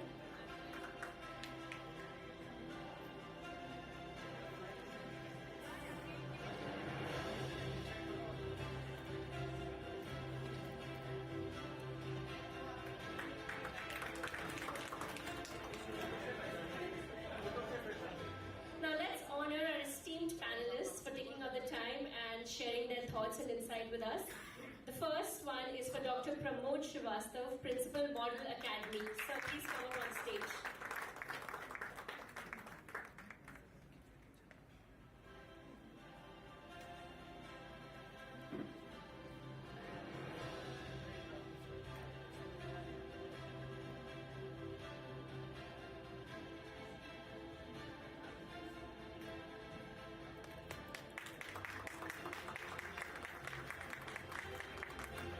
The next one is Mr. Rajesh Rathore, Principal, JK Public School.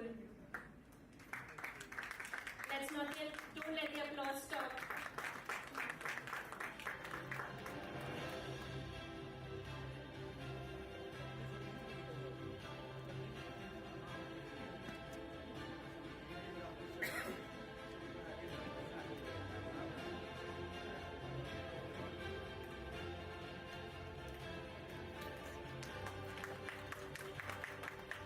Now I invite Mr. Akash Pradhan, Principal, Heritage School, Jammu.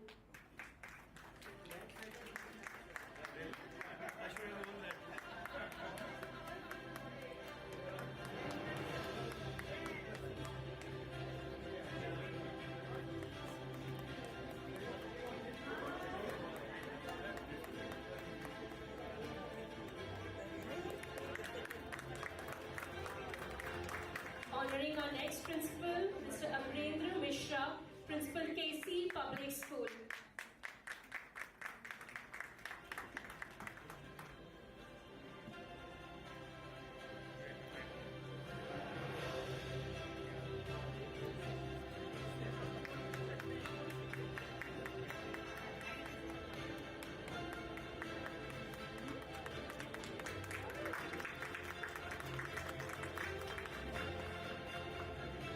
And our final panelist, Ms. Anupama Sinha, Principal, KC International School. A huge round of applause for all the panelists.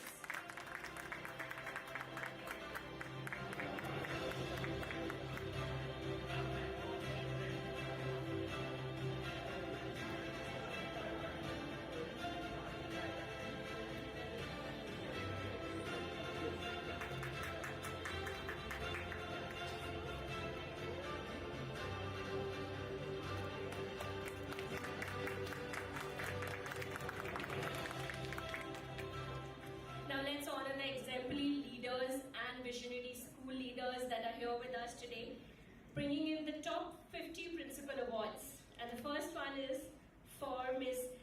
Ranju Malhotra, Principal, DBN, Amarvilla. Congratulations, ma'am.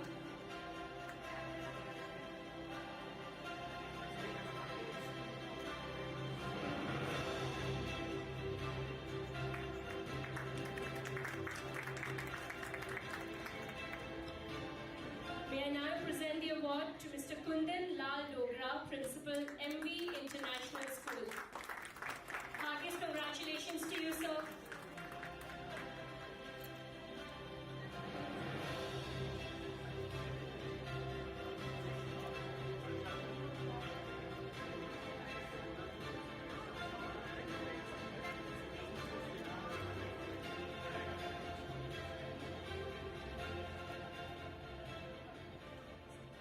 And the next one is for Mr. Rajiv Sharma, Principal, J&K Police Public School.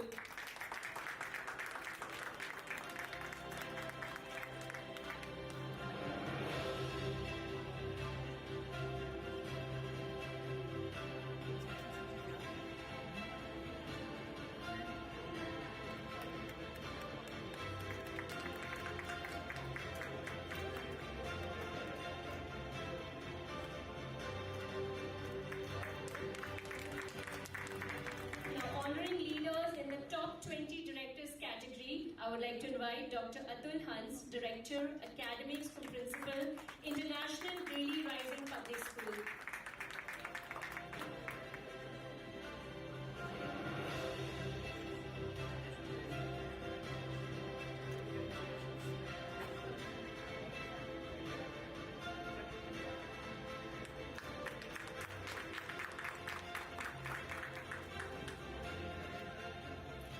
Coming back to top 50 principal awards, our next one goes to Mr. Anil Pathania, Principal, SGSD International School. Congratulations, sir.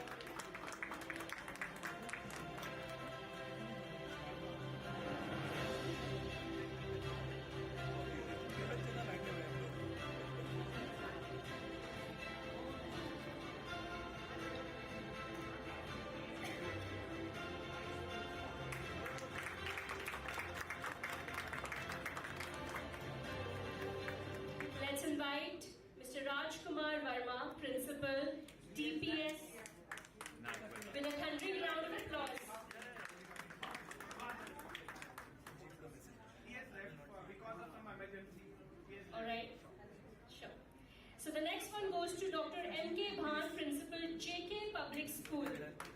Congratulations, sir.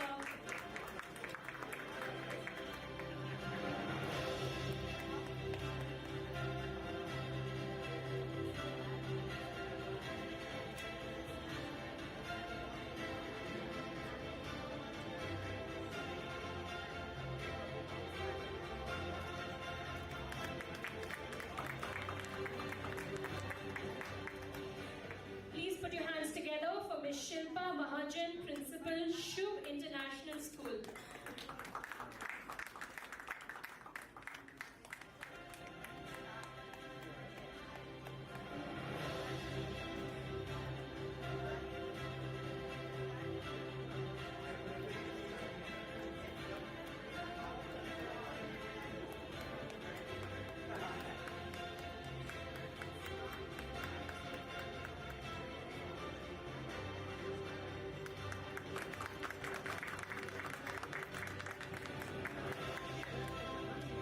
Let's invite Mr. Vivek Arora, Principal, Delhi Public School, Rajbagh.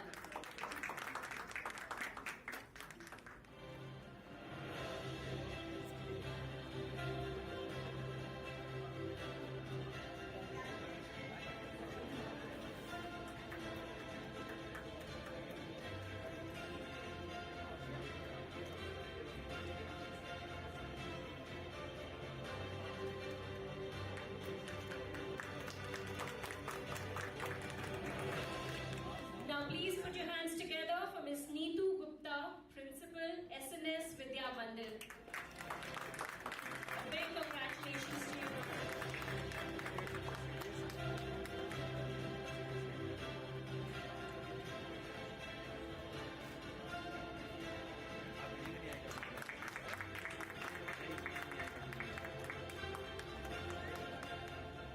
The applause is getting faint. Don't let it. Please be very loud. Put your hands together for Mr. Subhash Kumar, Principal, Bhargava Public School.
next one is from Mr. Vinay Khajuria, Principal, IDPS, Akhnur.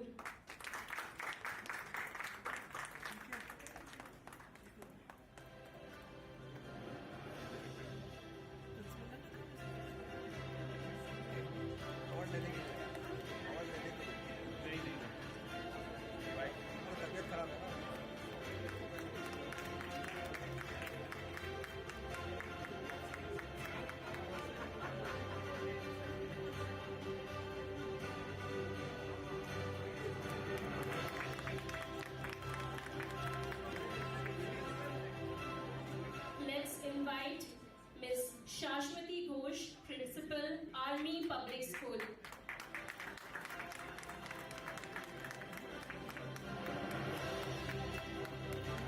Heartiest congratulations to you, ma'am.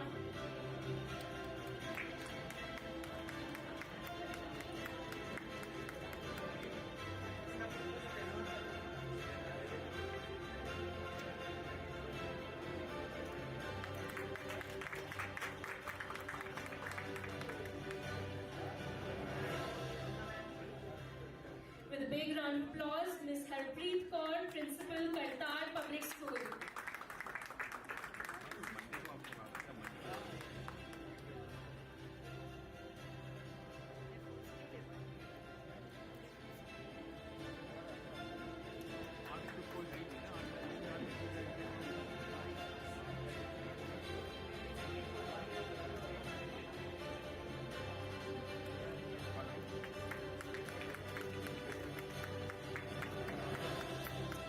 The spirit and energy of this crowd is infectious. Keep it going. And the next one is for Sonika Mahajan, Principal, the Shri Ram Universal School. Congratulations, ma'am.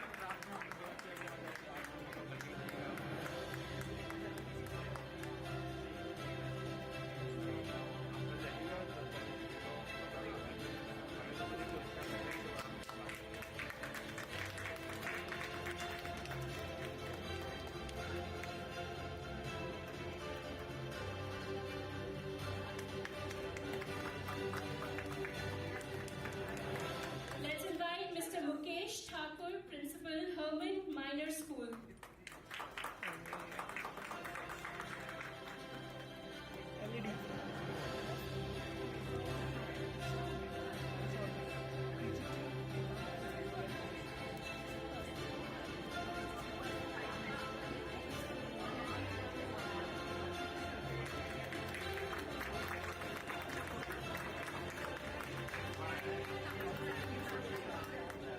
Let's invite Mr. Lokesh Kumar, Principal, SGG DJ Senior Secondary Model School. Congratulations, sir.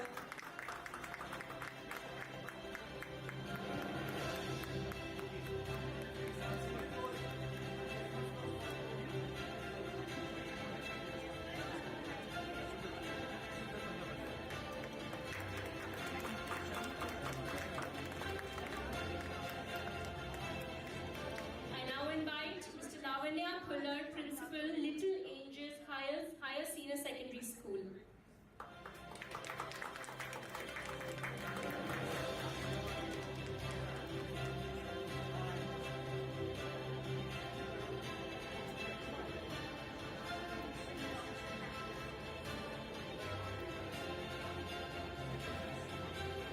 Let's have Mr. Romesh Gupta, Principal, CMP Convent School.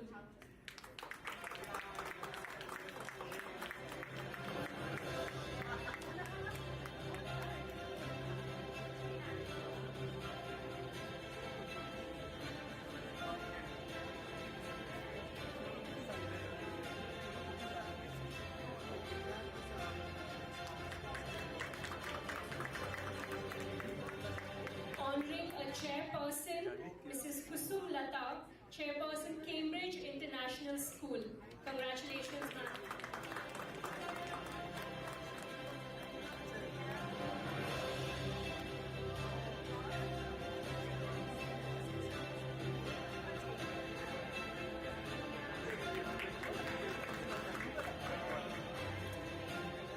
Inviting Shatambari Sharma, Principal, Sheffield World School.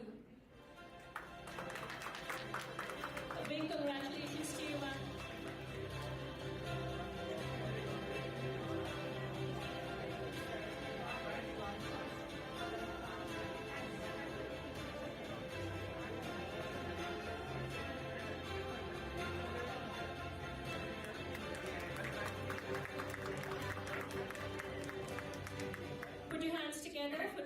Madan Mohan Sharma, Chairperson, Nav Jagriti Niketan Higher Secondary School.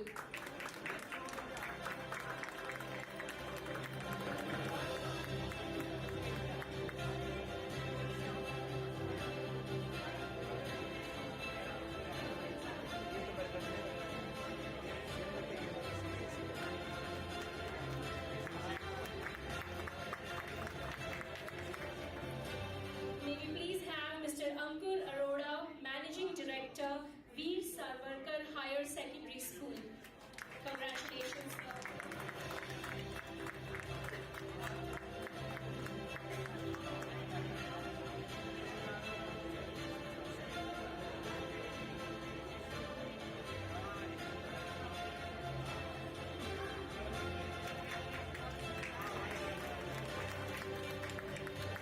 Please put your hands together for Mr. Ajit Singh, Managing Director, DRS School.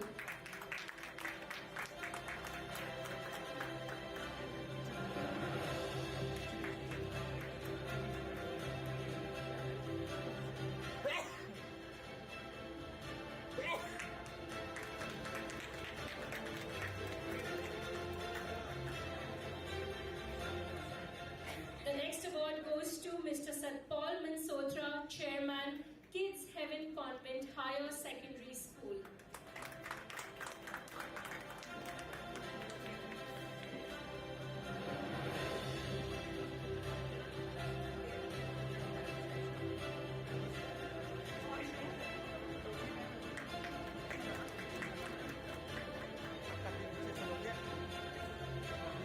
The next award is for Mr. Raj Kumar, Principal, Gandhi Memorial Educational Institute. Congratulations, sir.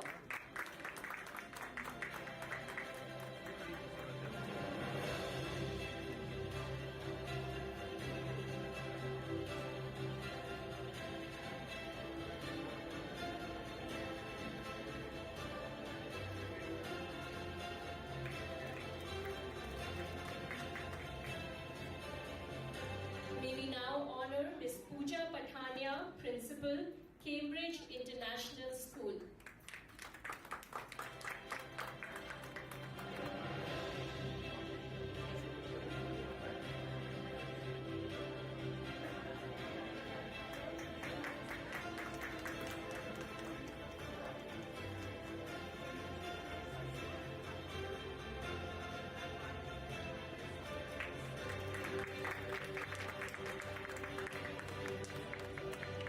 Let's invite Ms. Seema Sambyal, Principal, Holy Presentation Convent School.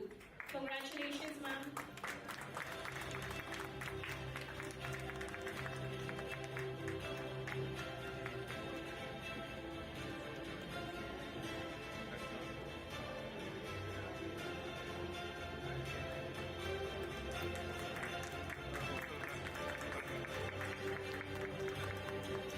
Now let's felicitate Mr. K.D. Khajuria, Chairman, NP Brilliant Secondary School.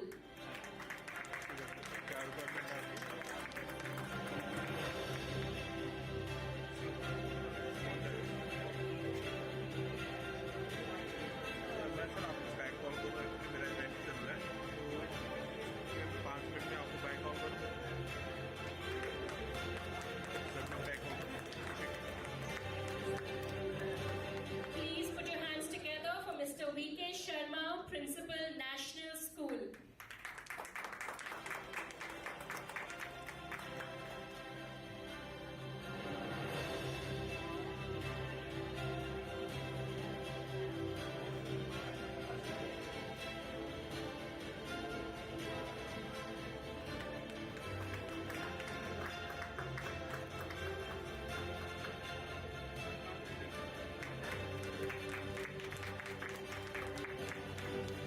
The next award goes to Mr. P.K. Vatlu, Principal, New Jyoti Higher Secondary School.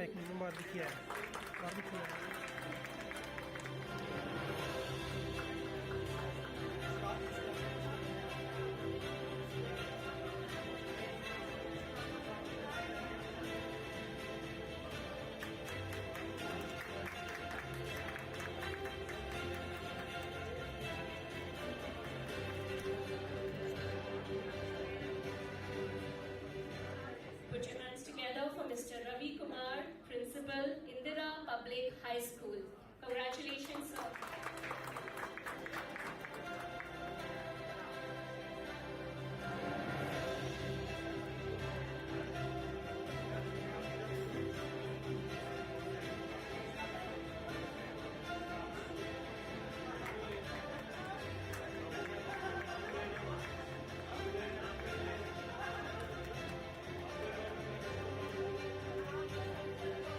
The next award goes to Mr. Rakesh Abrol, Chairman, Shiksha Kendra.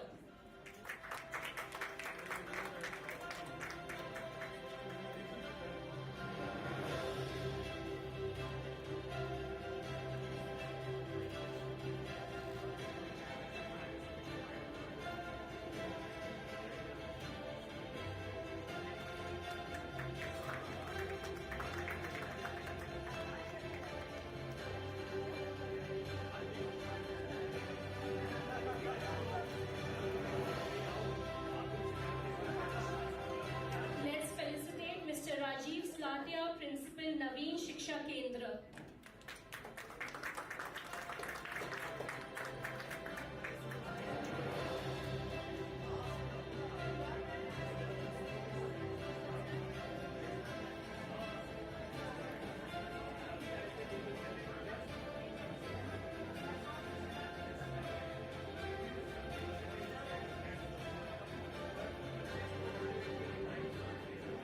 The next award goes to Mr. Rajesh Sharma, Principal, Sunshine Public High School.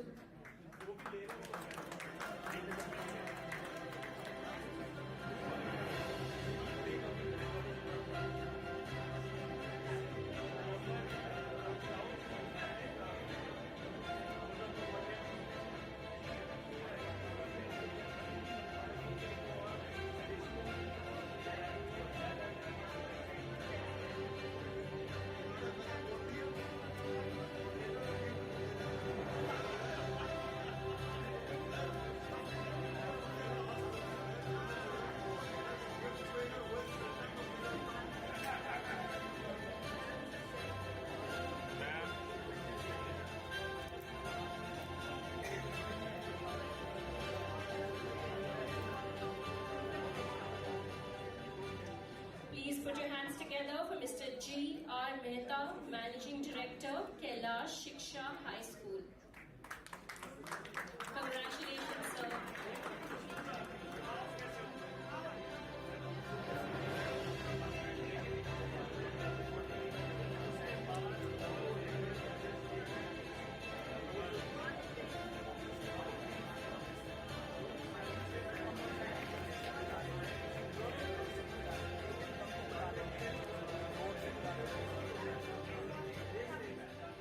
Let's have Miss Sonia Kamri, Vice Principal, Army Public School, with a huge round of applause, ladies and gentlemen.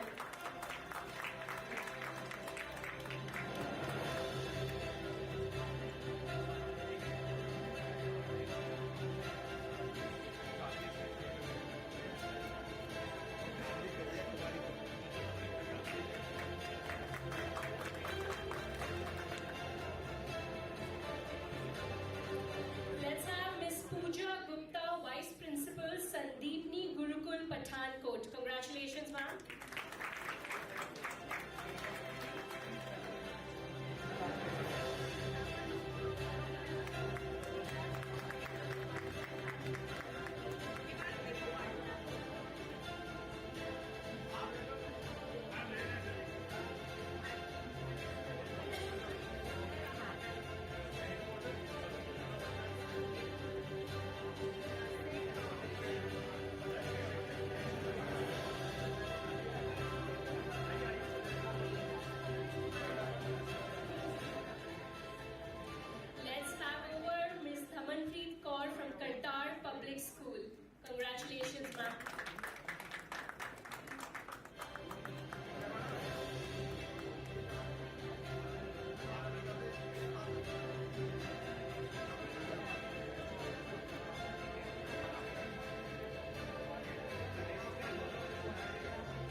Sharma Secondary School.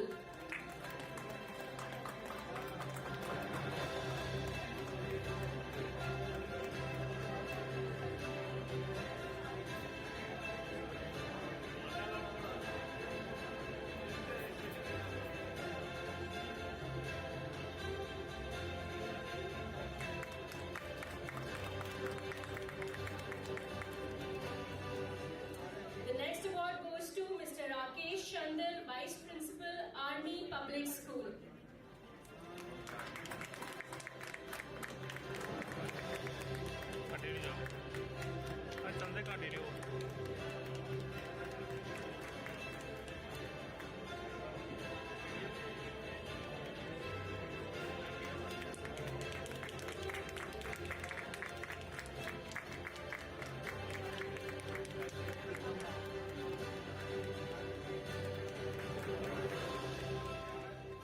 Put your hands together for Mr. Raj Kumar Dubey, Managing Director, Bal Shiksha Kendra High School.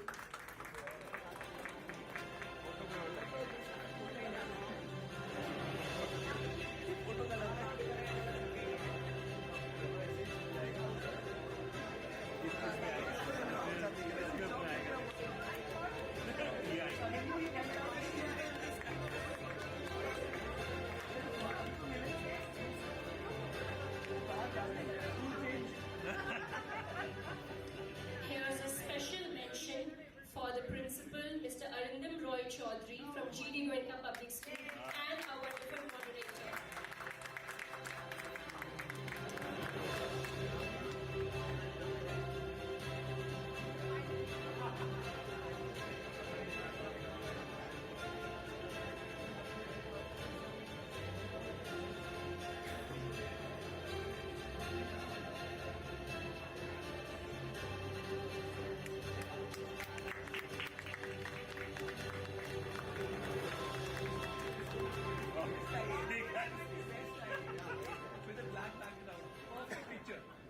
Before we end, here are some honorary mentions for this evening.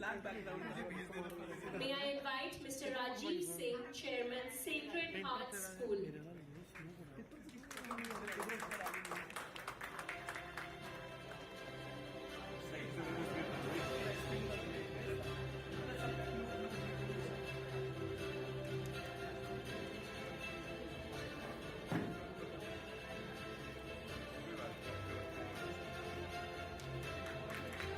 Can I please have Mr. Rajpal Singh, Chairman, Rig Veda Caramel School.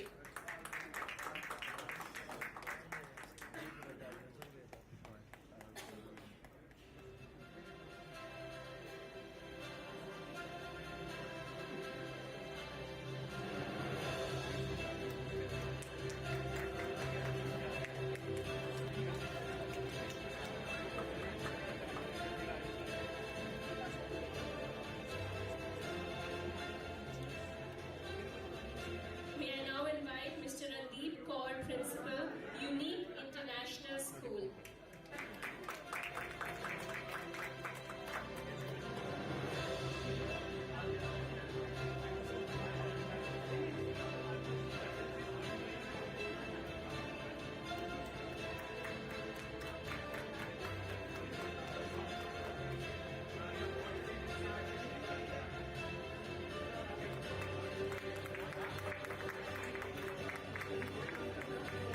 Congratulations, ma'am.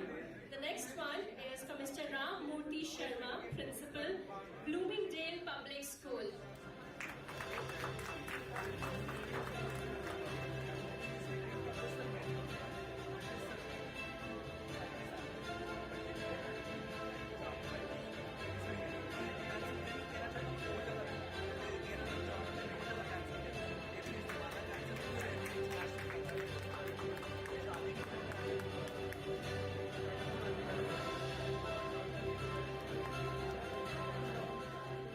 Next special mention goes to Mahi Pal Sharma,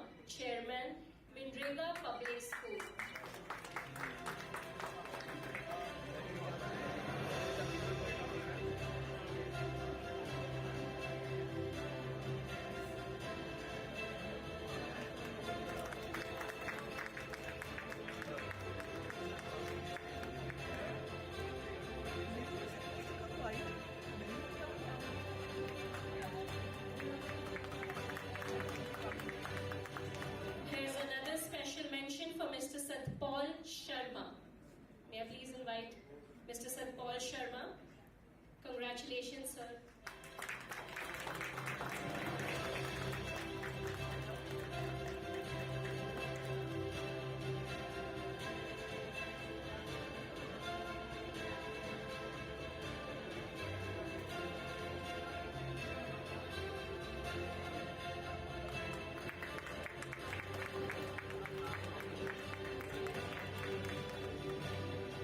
The next one is from Mr. Tarun Gupta. May I please invite Mr. Tarun Gupta? Alright, moving on. May I please invite Dr. Suchita Gupta, Principal, Shamrock International.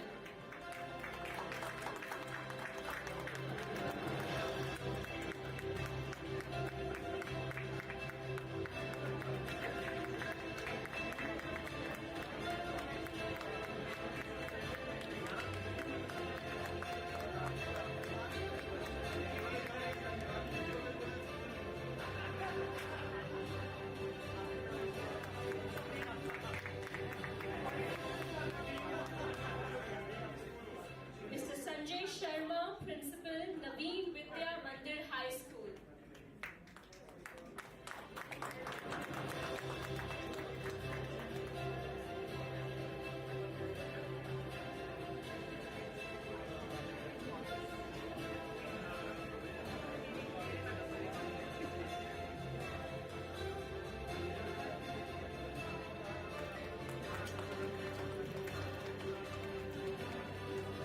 Please put your hands together for Mr. Subhash Singh, Chairman, Evergreen Higher Secondary School.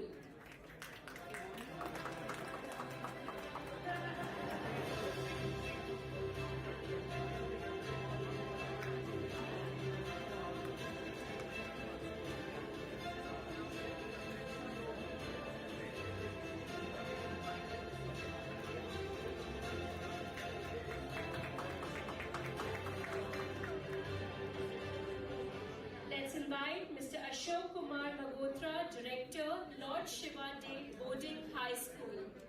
Congratulations, sir.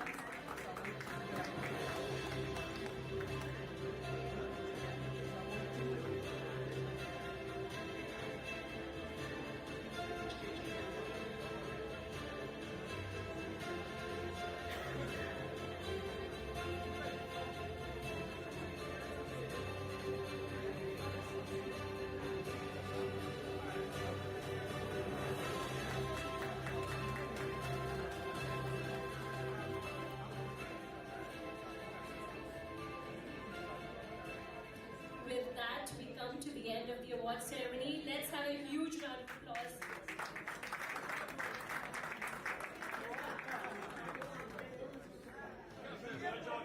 A heartfelt thank you to all our school leaders and principals for their outstanding contributions.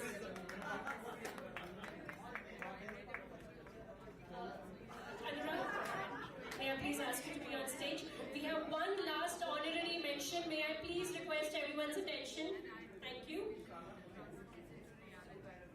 A special mention for Dr. Ved Mahajan, Director. Dr. Ved Mahajan.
And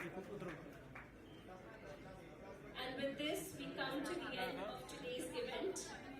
Ladies and gentlemen, our esteemed school leaders and fellow educators, as we bring this momentous occasion to a close, I am honored to stand before you. Can I please have your attention? Thank you, we're just ending. As we bring this momentous occasion to a close, I'm honored to stand before you to express our deepest gratitude to each one of you who has made this event a resounding success. It was truly delightful and our honor to host each one of you. A special mention to our chief guest, Dr. Vikesh Kaur. We are indebted to you for your gracious presence, inspiring words, and unwavering support for education. Another special mention to our keynote speaker, Dr. Anand. Your thought-provoking address has broadened our horizons and challenged us to think anew. To our panelists, thank you for your insightful discussions, expert opinions, and engaging dialogue. And to our moderator for moderating it so beautifully. And to all our award winners, we celebrate your achievements and dedication to education. You are the shining examples of what it means to excel and make a difference. And finally, a big thank you to each and every member, participant, school leader who was here today. Without you, it wouldn't have been what it is today. So thank you. We look forward to connecting with you after this session. And we had a wonderful time hosting each one of you. But before I conclude, may I invite everyone and the Q&I team member for a group photo so that we can remember this moment. Please come up on the stage, all the school leaders and the Q&I team. Let's have a group photo.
अभी आ रहा है हाँ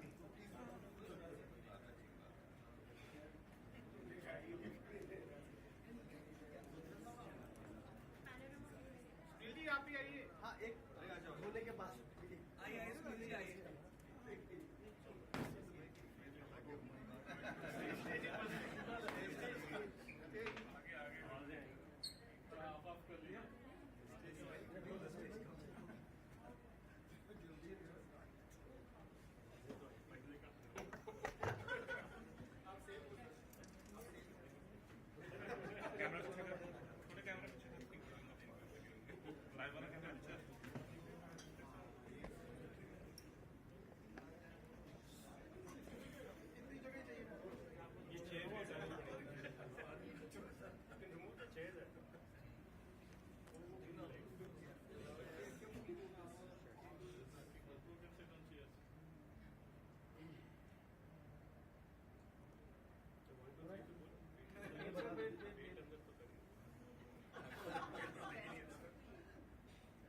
Ready? Just 1 second. Can you please have so? Please, can you have you? Please, please.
अपना बनाते हैं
online चढ़ रहे time से लग रही है वाई सेकंड का टाइम लगता ना बाहर उसी टाइम